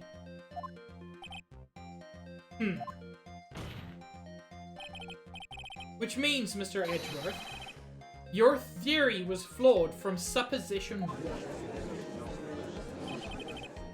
And one more thing. If the murderer was wearing the costume at the time of the murder, then there should be glove marks left on the knife. Which means the defendant's fingerprints shouldn't be all over it like bees on a hive. And that brings me to my final point. This knife was planted by the real killer to hide their identity and mislead us. Order! Order, I say! Order in the court! Was this knife really planted by the killer? Why would the murderer do such a thing? To frame. It's to frame my client, Mr. Ungard, of course. Frame? Aren't you forcing the interpretation just a little too hard on this one? But we just established that the witness saw the nickel samurai in costume. And if that were true, then there shouldn't be a single fingerprint on this knife. Ugh. Witness! Looks like I've made your life a tiny bit more difficult, Edgy Poo. Ugh. Witness, did you or did you not really see the nickel samurai? Well, I guess at first I might have forgotten, but... Are you saying you mixed up Mr. Ungard with the nickel samurai, his character on TV? But I mean, I can't really do anything about that now. Look, I was waiting around in front of their doors because, well, I wasn't waiting around for the nickel samurai, that's for sure.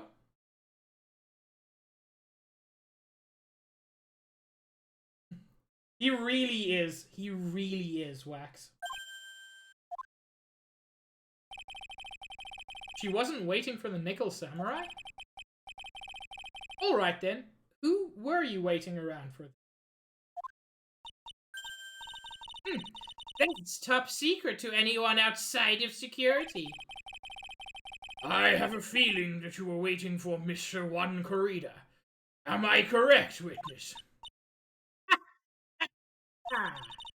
The way you think, you are a sad amateur with a terrible case of nearsightedness. Madam, I left my glasses at home. That is not my fault. Amateur? Me? What am I an amateur of? The old bag was waiting around in front of the victim's room, but it doesn't sound like she was waiting to catch a glimpse of Mr. Kurita.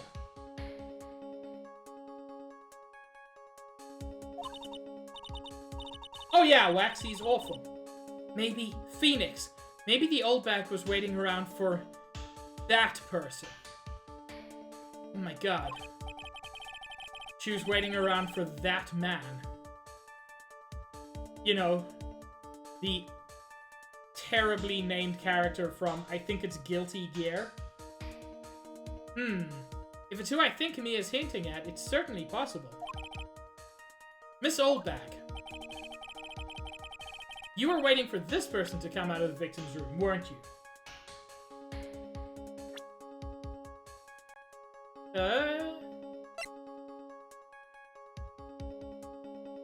Yeah. Everything I know about Guilty Gear, I know because of Death Battle. I'm sorry, what Shadow Mage? Oh my god, it gets worse?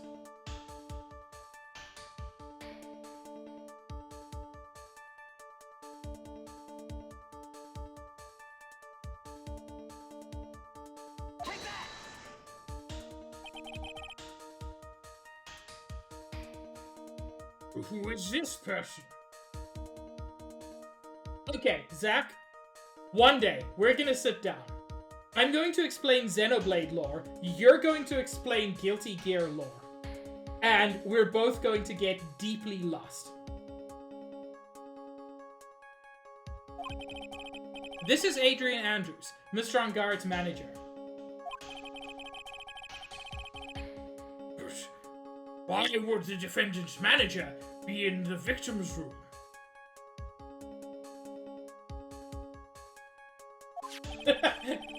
Shadow Mage, it would be hilarious. It seems that this is the latest rumor in circulation, Your Honor. Yeah, you see, Juice, I want to do that, but legitimately, I want to play Xenogears and Xenosaga first, because there's a little part of me, I don't have the artistic talent for it, but I would love to do a good enough explanation of the Xeno universe, like Barry did with Kingdom Hearts, because there's so much there.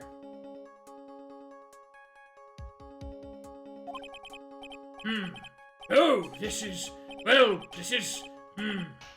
Haha, I see.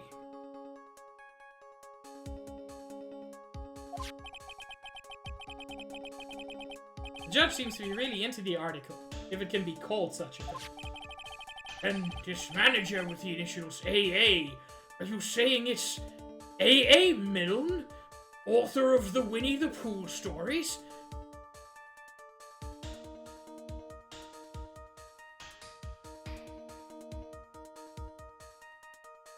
Yeah!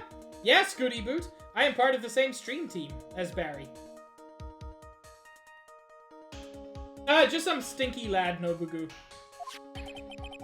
Adrian Andrews. Without a doubt, the witness thought so as well. Looks like you found me out. Well, that's fine. I can throw away this whole sworn to confidentiality stuff then. Witness? What in the world are you...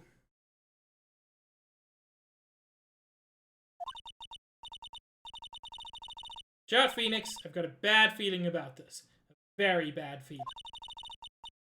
I got some information. Some very secret information from a certain source. She stole the camera, didn't she?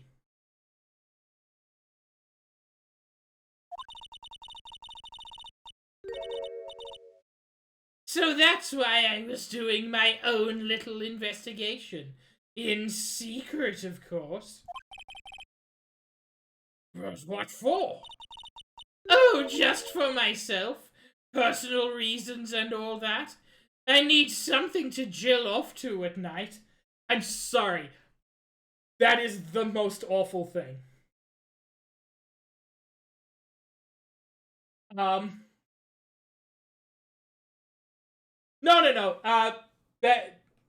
Barry left to pursue his own things, which included streaming, making his own videos.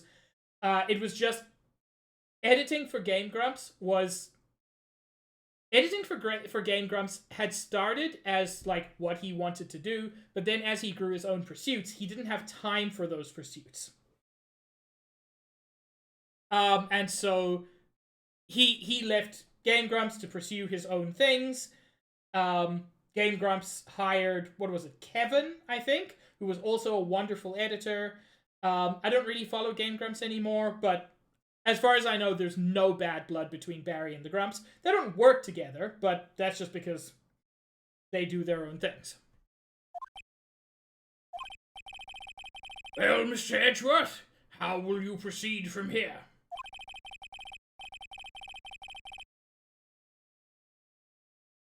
I really don't want to do this. However, I cannot simply let this point slide. I see. Very well then. Witness, please testify about this secret information. Get ready! This is going to take the wind out of you youngins. I'm sure we're all capable of handling this. Really, it's not like we're 10 years old. Yeah, I mean, that's perfectly fair, Scooty. And a reasonable concern to have. But to the best of my knowledge, and Barry has said this, he and Aaron and Dan are still friends. They're still close. They don't work together, but that's just because they've all got work to do. And yeah, as far as I know, when Aaron and John broke up as Game Grumps, there was no bad blood at that point either. I don't know about now, since some further things have emerged about John, which I don't really want to get into. But at that time, it was also just John wanted to pursue his own channel.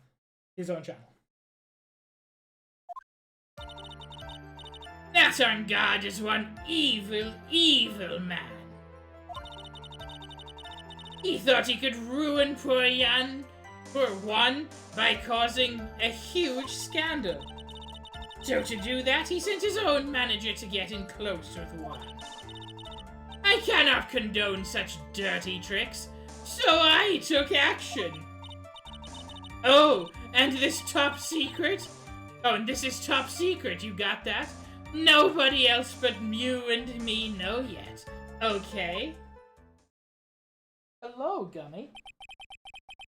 I have a kitten right near my feet, and he's being very cute. The defendant sent his manager? What a distasteful topic for this court. What? Nobody's above gossip. Hell yeah, Juice. Thinking about that mic ride. And isn't there a saying, the truth is never pleasant? That is untrue, because it is true that chat is cute, and it is also pleasant that chat is cute. Never heard that one before. Mr. Edgeworth, what about this Adrian Andrews person? We have looked into this matter and found that the truth the article proposes is, in fact, baseless gossip. But should this be true, then this proves that the defendant did bear ill will towards the victim.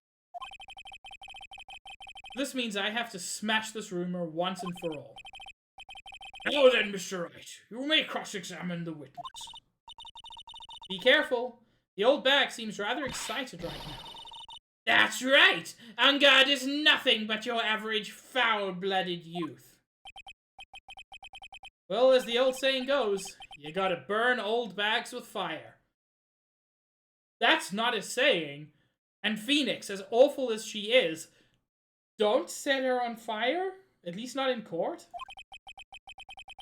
Time to fire up the afterburners and hit the highway to the danger zone.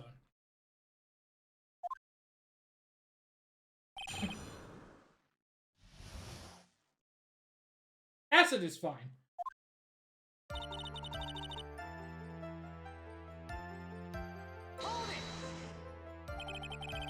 You can't say something like that without proof. That's just slander.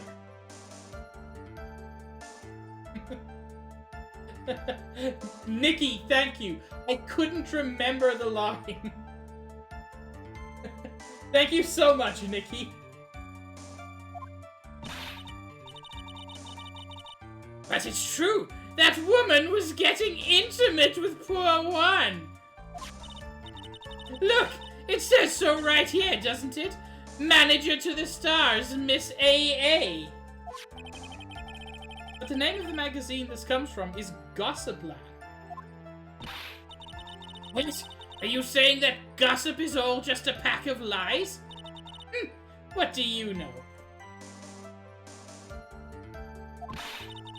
I suppose next you'll swear to me that news is 100% truth. Oh God, Bubbles, you're right. Honestly, Sonny, you can't discriminate between the news and gossip. Yes, discrimination is bad, Mr. Wright. Sir! Sir? Oh my god. That's not the kind of discrimination we should be against. Oh my god. Oh my god.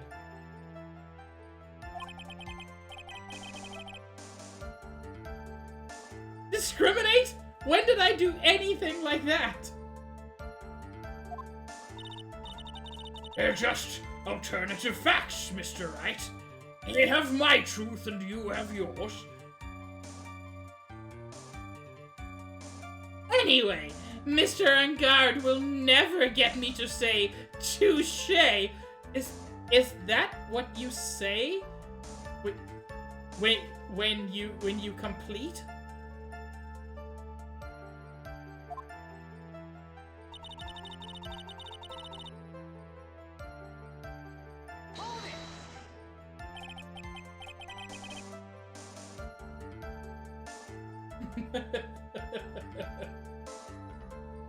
A scandal? What do you mean by that? You're a dim-witted one, aren't you? I can't believe you don't know what a scandal is. Honestly, what are they teaching kids in middle school these days? Ma'am, I never went to middle school because I am a shark. No, I wasn't asking what the word scandal means. Even I know that much. Well, that Engard thought he could own a monopoly on popularity.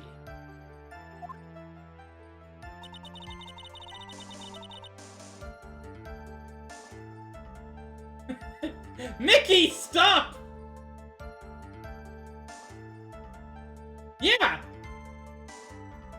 Wendy Oldbag. You know. Oh, Shonas. Do you not know? Do you not know Phoenix Wright names? Because they're amazing.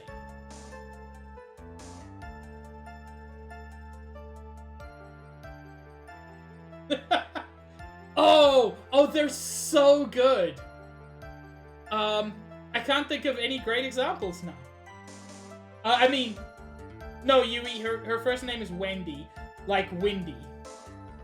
So people call her the old windbag because she's Wendy Oldbag. But there's Will Powers. She's just... There's so many great names, and none of them spring to mind now. Sent his own manager to get in close with one.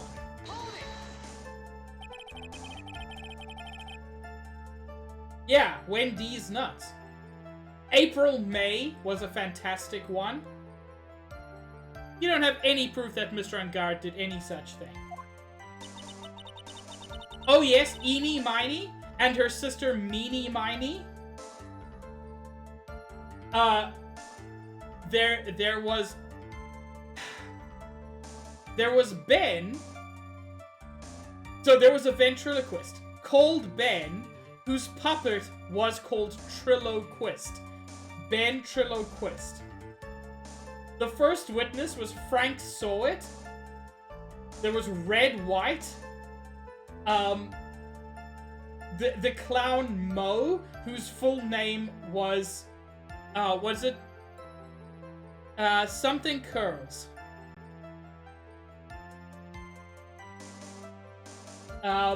Yeah, Larry Butts is amazing.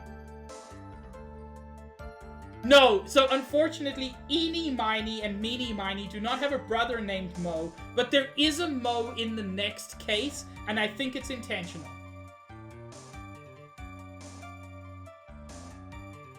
Like, the names are amazing.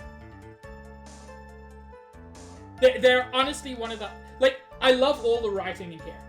You just have to go into these games understanding that nobody has a brain.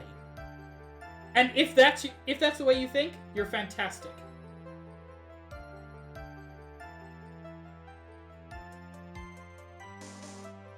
God, not yet, Yui, but I hope so. Yeah, the Dingling Brothers. You must be suffering from shock. The shock of hearing the truth. And now, since you're in so much shock, you can't do anything right. Yeah, the acrobat, acro and bat. You're right, I can't do anything. But boy, do I wish I could do something about you. Alright then, Sonny. Show me what you've got. Can you show me proof that On Guard didn't bear any ill will towards one? I don't think so, to be honest.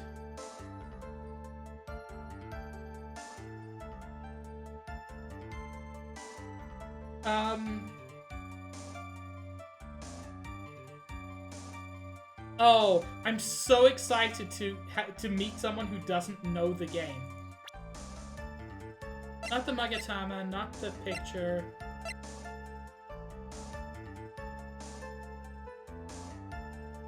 Lotta's camera.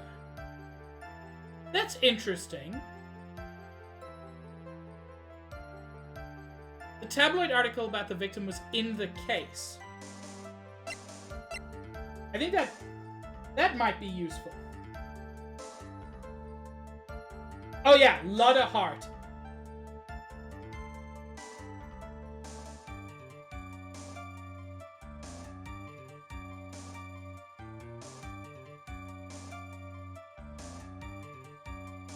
In fact, if you check the profiles, there's normally some good ones.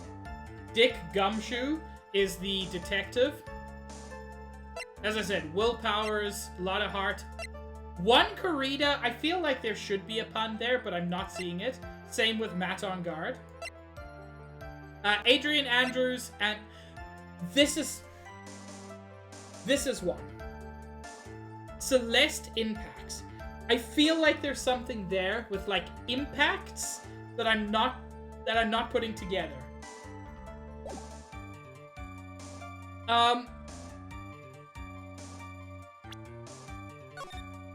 Whoops, time to save. Definitely not save scumming. I'm just save scumming.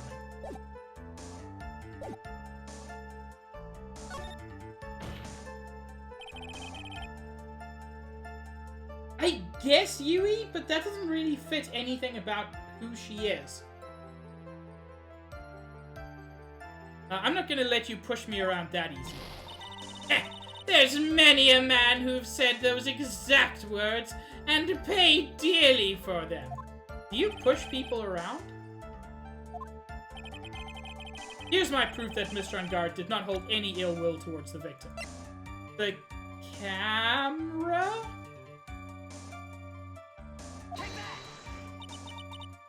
Is that it?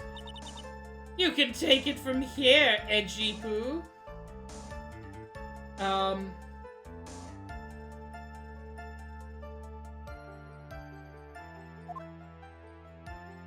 No, that was a poor choice. What are you handing it over to me for? So you can give that jagged-headed baboon boy a message for me. Please? Because she thinks she's, like... She thinks this is the uniform of a security person, I guess. Well, you know what, Chetamage? That at least makes sense. Tell him that no matter what he does, the only thing he's good at is failing. What she said, right? Or should I say, baboon boy? What the fuck, Edgeworth? I'm cancelling our date. Yes, I agree this isn't much of a piece of evidence, baboon boy. What the fuck, Judge? Did I just gain a new nickname here? You've just given me a free pass to say whatever I want, whenever I want, silly boy. No!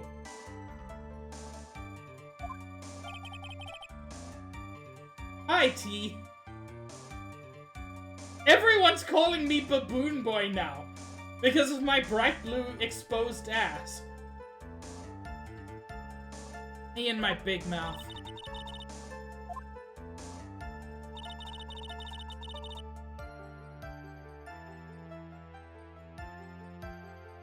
What action did you take? So, what do you mean by I took action? Like I already told you, I was lying in wait close to the crime scene.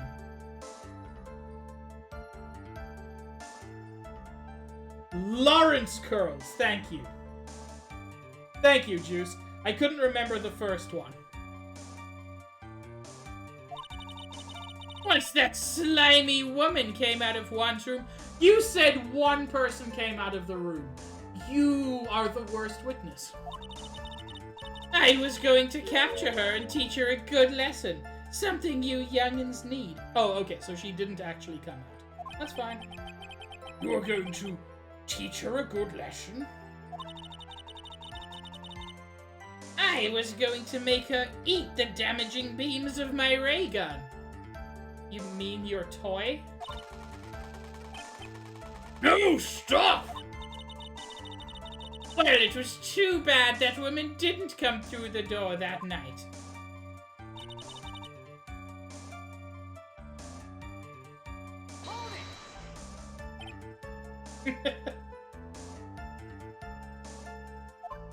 Wait. What? I'm a busy woman. Tea time with the kids is over. Secret information that no one else knows yet? Ah! This one I suspect is the camera, because Lada took photos of this.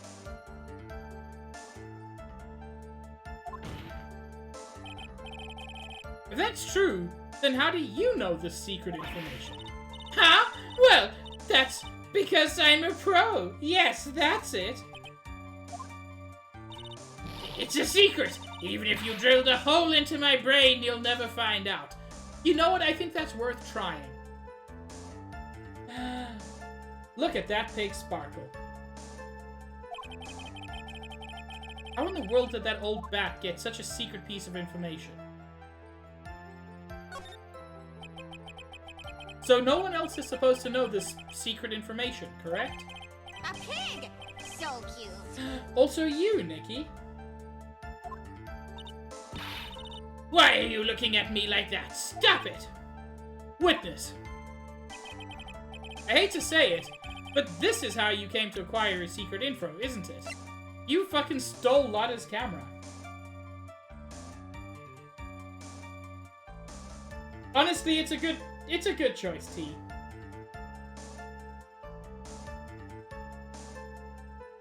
I must remove plain pig. It doesn't do anything yet. Not yet. It doesn't do anything anymore. Bubbles, after stream, I will redeem those points for you. Refund those points for you.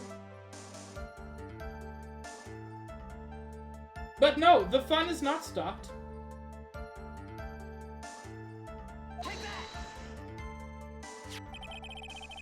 The investigative photographer, Lotta Hart. Oh, yes! I remember that mischievous girl. She reported that she had lost a certain note she had written to herself. Unfortunately, multiple things don't work. So we lost the sparkles and gained the rainbow. But you know what? Gay fun is sufficient, Bubbles. I'll give you that. She reported that she had lost a certain note she had written to herself. She reported such a thing? On that piece of paper, she had written down some of her outraged impressions about the relationship between the victim and Miss Andrews. What? Outrageous ideas, you say? Bed, wait, behead. Plain, rainbow, or sparkles. I will kill plain. I will bed sparkles because I feel like that's a really good time, but I could settle down with rainbows. So I will marry Rainbow. Thank you, Sar. That was a very odd question.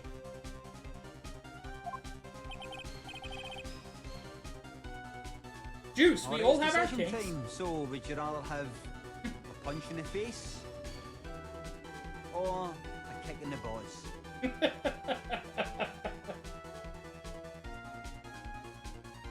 No. I said impressions. Then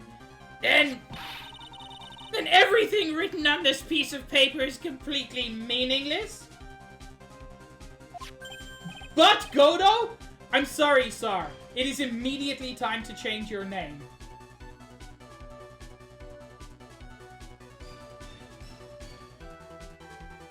Ah, that's it. That's the note. Ah! Ah! No! You see, this is something completely different.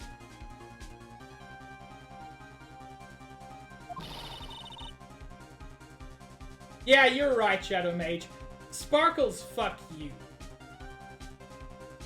This is my top secret list of groceries to buy! Then you are the one who took Miss Hart's note. I'm a huge fan of one! That's why.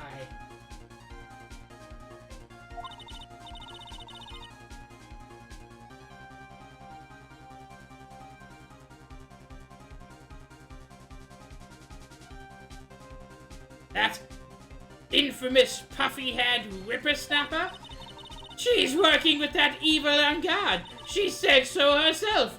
On guard! I'm his sidekick. I don't think that means what you think it means. She was so happy, smiling like a silly duck. Ducks can't smile. I was only checking what she had written.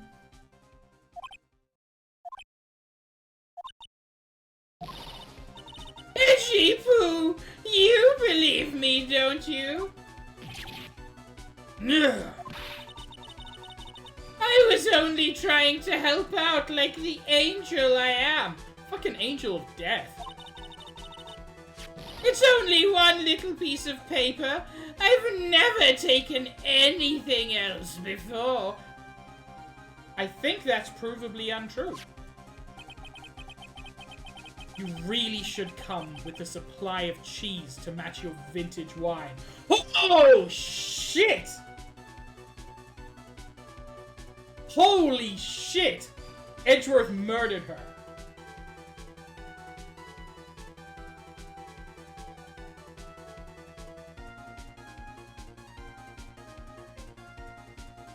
Can somebody please clip that? Because I have the perfect idea for an edit. Well, it was only a piece of paper. I suppose we can overlook this just this once. She looks like she's really sorry. Should I forgive her? No, fuck her!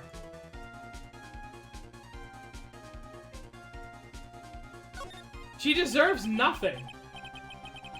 If I let up on her now, she'll get away. Have to find some way to inflict a deafening blow to the prosecution. Deafening? I mean, that's certainly a choice. Witness. You said that the only thing you stole was that note. Is this correct? Stole? Why don't you listen more carefully, you annoying brat? I saved this piece of paper from the terrible, lonely trash can. That's all. You're lying, damn it, and I can prove it. Are you putting my credibility under scrutiny again? I don't have to. You have put your credibility under scrutiny. Thank you, Josh. Miss Oldbag, I don't believe that the note is the only thing you stole that night. Yeah! Fucking Luda's camera! Like, again?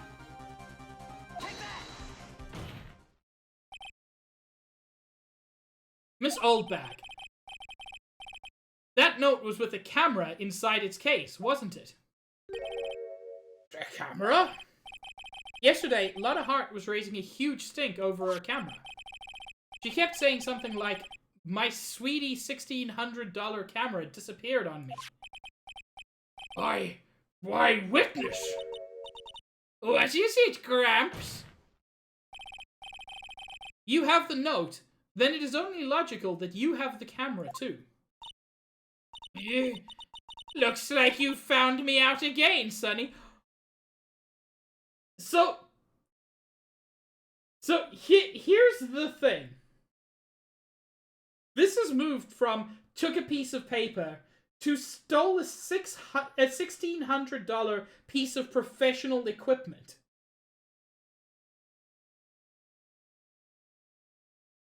This is the witness. Is this the camera you're looking for? Yes. Yes, in fact it is. That's... What? Even though I look like this, I'm still a person, you know? Most people don't do that! I still eat meals like you, I fall in love, and borrow things from people. You did not borrow that. Oh my god. I think your definition of borrow is a little off. I saw that woman's business card, and that's when I noticed it said, Slimebag Celebrity Photographer Extraordinaire. I doubt that. No, the judge is just monumentally stupid.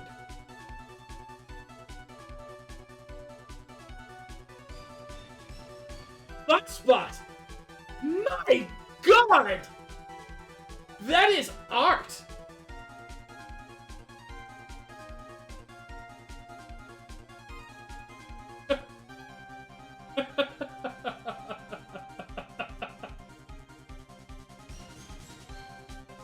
Holy shit, when the butt is calling you out, you're fucked.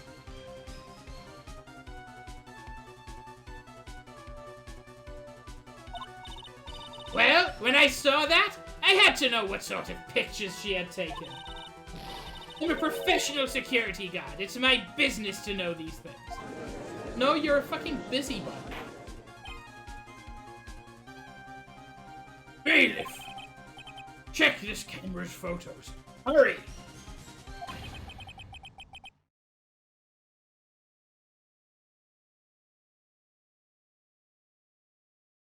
Like, you say that, assassin, and I'm assuming it's mostly a joke. But suddenly, I'm thinking, is this going to be my first piece of merch? When the butt is calling you out, you're fucked? Is this how it starts? That line is just too good.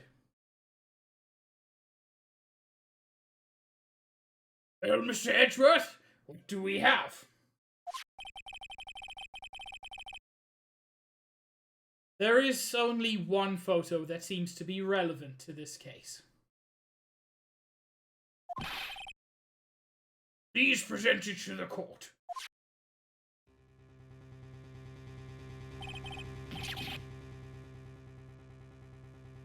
This is the Nickel Samurai. It's also not clearly the defendant. Like, this doesn't really solve anything. Hush, Shadow Mage, cease. See? I told you! That's the guy I saw! This proves that the witness was not lying earlier about this matter. About this matter.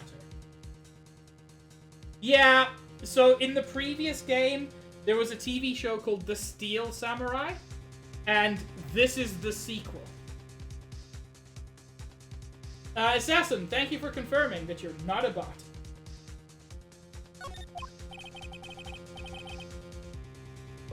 What does all this mean, Mr. Edgeworth?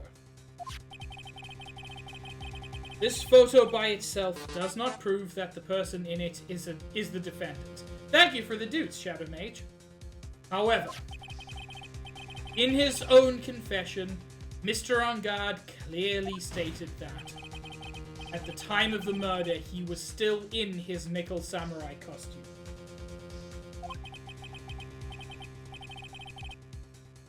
If this is the case, then this Nickel Samurai is The defendant. Shit.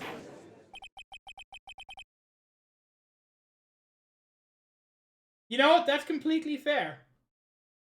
I added the not a bot redeem so that if someone new joins chat but doesn't want to actually chat, just wants to lurk, they can still let me know that, you know, they're not going to be a bot.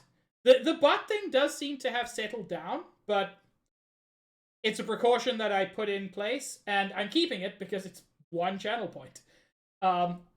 Nobody has to do it, but it's just an option. How did it come to this? I think this brings us to the end. We have examined every piece of evidence thoroughly. Final comments, Mr. Wright? Court will consider them before we close. Do you agree that this photo is decisive evidence against your client? No, because that's not him.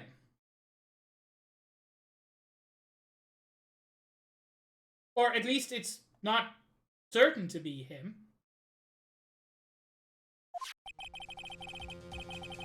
If this photo really is decisive, then we're done for. But if I raise an objection here and blow it, then I would put Maya's life in jeopardy.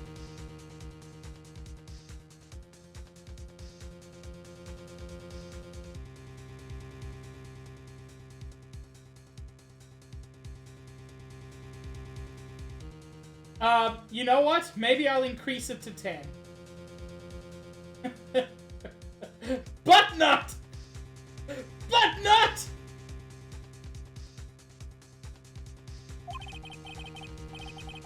Can't make a mistake here. There's only one road out of this mess.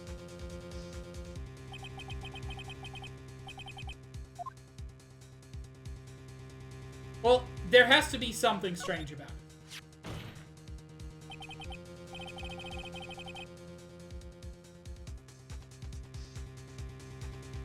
There's something strange with this photo. I knew this was coming, Wright. Your thoughts, Mr. Edgeworth? I think we can all agree there is nothing strange with this photo. There is no way for the defense to debunk this photo, even with the bunker buster. Debunk with the bunker buster? Is that what you're planning to do, Mr. Wright? Yeah, this whole building is rigged to blow. Fuck you. Anyway, please look at the photo one more time. If you really believe you can honestly find something wrong with this photo, then you should only need one chance, correct?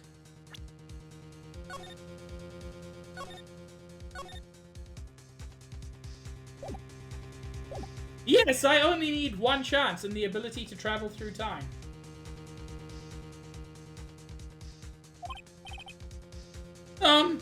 Well, I have to find something wrong with this photo. I can't let this chance go by.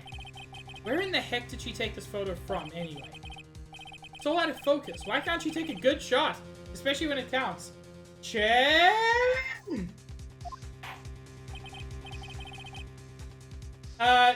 Juice, can we get a shout out for Chen, please?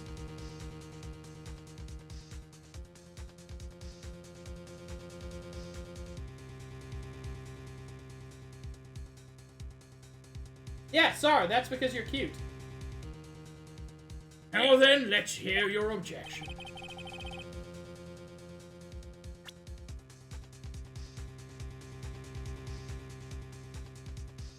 Hang on.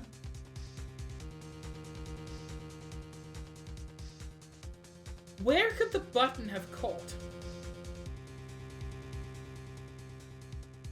I'm just wondering. I mean, LV, that's just how they design them. But how could the button get caught on these pants? I think the issue is no button.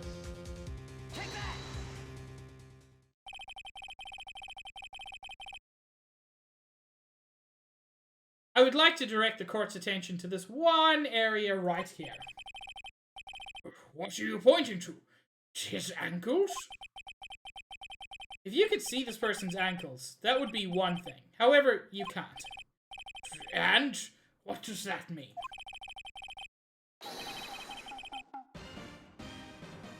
Shit, LV, I think you're correct. The trousers are too long, meaning this person is shorter than Matt on guard. LV coming in with the big brain. The costume person in this photo could not have been Mr. On Guard. What is the meaning of this? Oh, you're right. Look at this photo. Like, he wears like stockinged feet, but you can see his feet. What is the meaning of this? I wonder if you would care to elaborate. With actual facts, that is. Let's take a look at the Nickel Samurai's poster. Please pay particular attention to the area around the bottom of the hakama. His socks! Who can see his socks? Hell yeah! He's showing feet.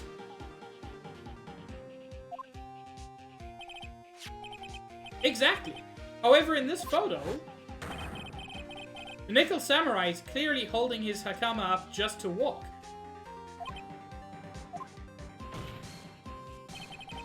There is only one explanation for this. The person inside this costume is clearly much shorter than the defendant. Alright, I think I've turned things around for myself this time. That's curious. Huh? What is... Edgeworth is unusually calm today. That's true.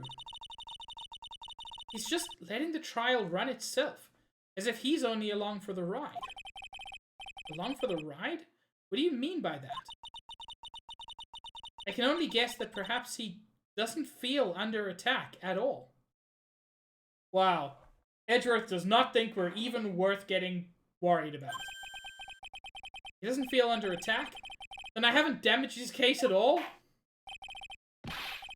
Mr. Edgeworth, where does this leave us? If the person in this photo is not Matt on guard, then everything the prosecution has tried to prove has become meaningless.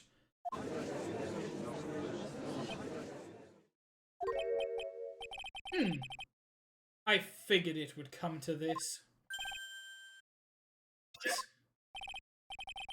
Right. I have something I want to ask you. I think you have proven that the person inside this costume is not Matt on guard. And therefore, the trial should be over because we have proven the defendant innocent. Whatever. That's not how it works in this world. In that case, who is this a photo of? Who is the person wearing the Nickel Samurai costume? Don't stress out over this, Phoenix. It's very simple. What you should be focused on is Edgeworth's attitude, don't you think? Yeah, why is he so calm? Mr. Wright, let's hear your thoughts.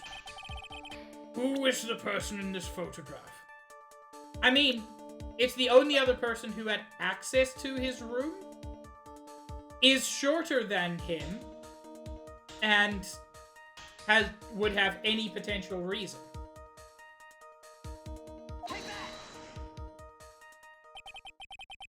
Adrian Andrews?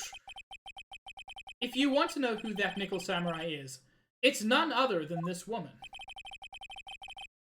And why would you say it must be Miss Andrews? What in the world points you to her? For starters, she's short, and she can freely move in and out of Mr. On Guard's room. Finally, she had dinner with Mr. On Guard that night. And how does that all add up? It means that it makes it very easy for her to get a certain item. A certain knife-like item. A certain knife with Mr. Unguard's fingerprints all over it. The knife that was used as a murder weapon. It was not a murder weapon. Judge, you keep getting this wrong. The murder was by strangulation. I don't want to say autoerotic asphyxiation again, but I will. Why don't you just say what it is you want, right? Have to do this now. This is my last chance to turn things around. You know, so far, Shadow Mage, we don't have any proof of that. I mean, all we know is that somebody, like, after he was strangled, somebody stabbed him. He could have strangled himself. The defense moves to indict Miss Adrian Andrews in the murder of one Karita. So, Scooty Boot, here's the thing. He had something tied around his neck, as you would do if you were choking yourself while choking the chicken.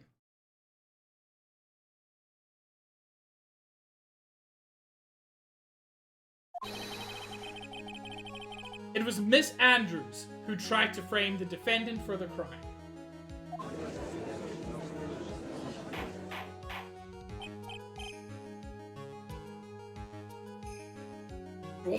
Order! It looks like this trial is its most unexpected development. Mr. Edgeworth. Yes, Your Honor. This court is issuing a subpoena for Miss Adrian Andrews.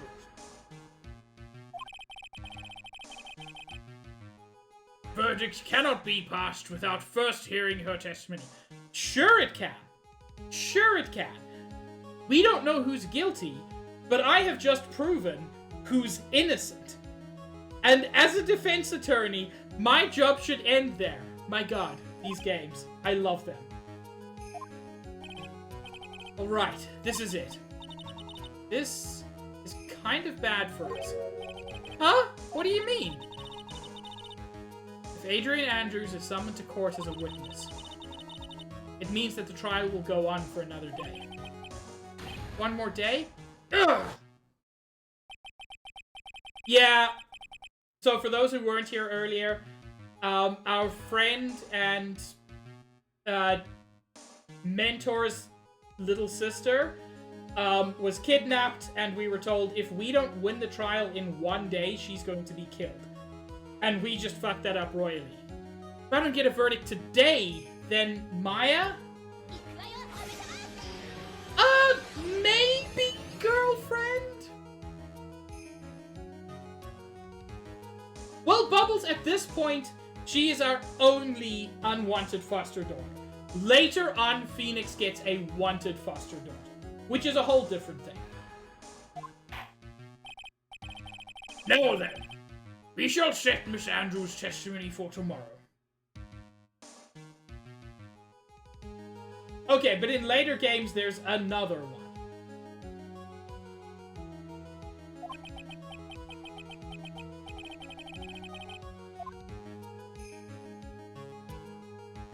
Okay, but Emma's just a sweetheart. Judge is about to adjourn the court. Ooh.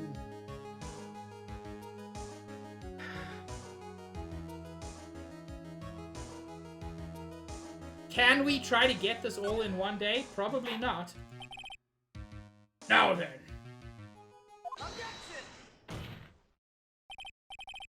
Please, Your Honor, continue the trial. You must pass the verdict today.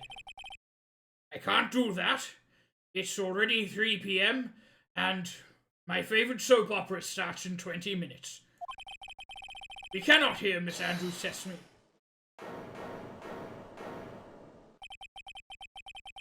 I abhor wasting such valuable time. Edgeworth?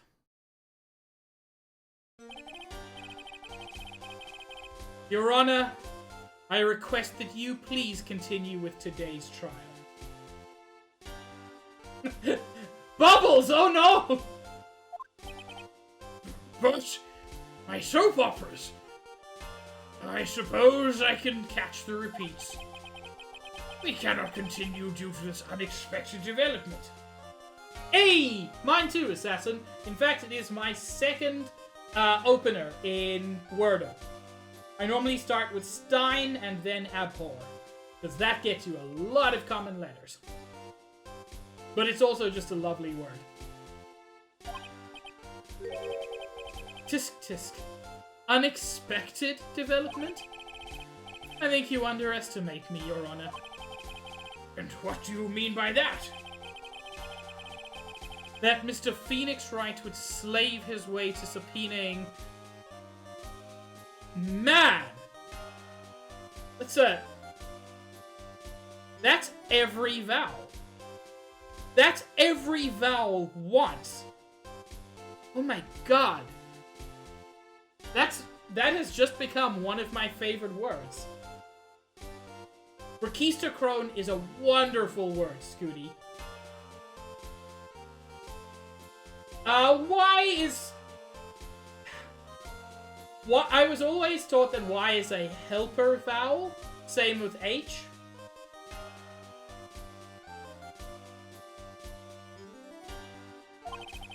Is all happening according to my plan. Even if Wright was a bit slow to catch on. What? What?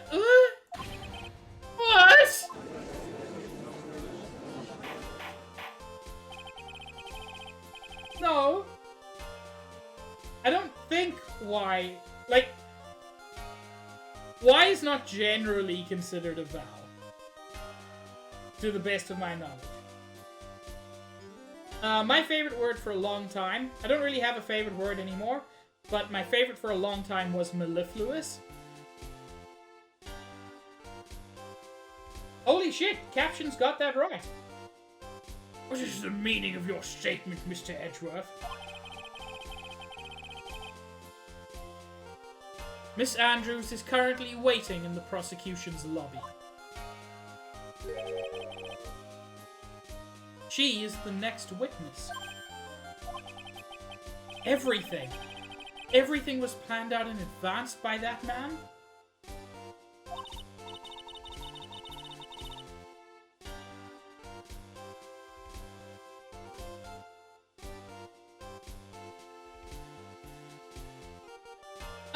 No. No, all English words do not have vowels. All English words have vowel sounds.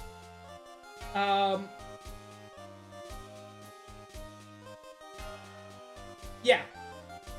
What T says. I'm looking this up right now.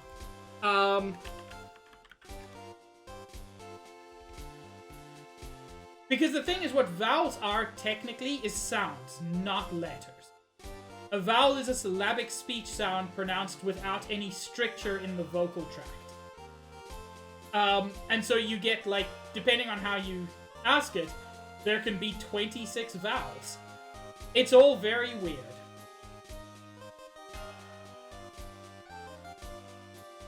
But A, E, I, O, and U are the traditional 5 vowels in English.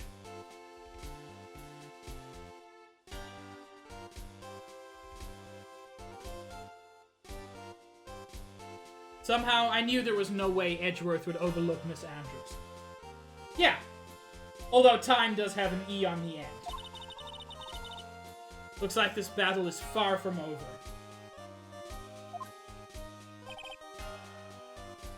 Exactly. Very well. We will call the next witness. However, before we proceed, we shall take a 10-minute recess. I'm just busting for a piss. Rhythm is probably my favorite spelling of a word. Although I've always argued that in rhythm, it's the H that serves as a vowel, especially in the second half. Please prepare your witness in that time, Mr. Edgeworth. Court will now take a 10-minute recess.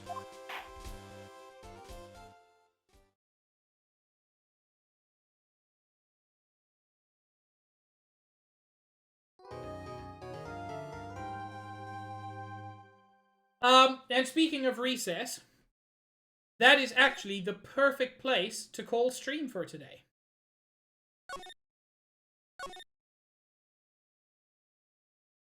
Thank you all so much for joining me.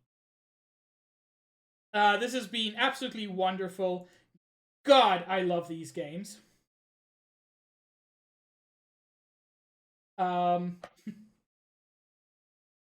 I mean, that's essentially what happened there, T. Onomatopoeia of the alphabet. You know what? I can accept that. That's a very good question. Who raid? I was going to raid Yui, but on account of Yui raided me, we're gonna have to figure out something else to do. Who's live? Tom's live. Okay. I want to avoid raiding Elden Ring channels because I know a lot of people are trying to avoid spoilers on that. There are a couple of people live. Do we have any preferences? I think it is the second time. At least it's the second time I've seen you be called Butchie, and I'm loving it. Thank you for being here, Zach. Anita and Hoshi are live. You know what? Anita just went live. And yeah, I'd like to support Anita. So if it's okay with everybody, I'm going to raid Anita. Hoshi is wonderful, but frankly, just from a support perspective, Hoshi does not need my support. Hoshi's doing just great on their own. Yeah, great, and not playing Elden Ring.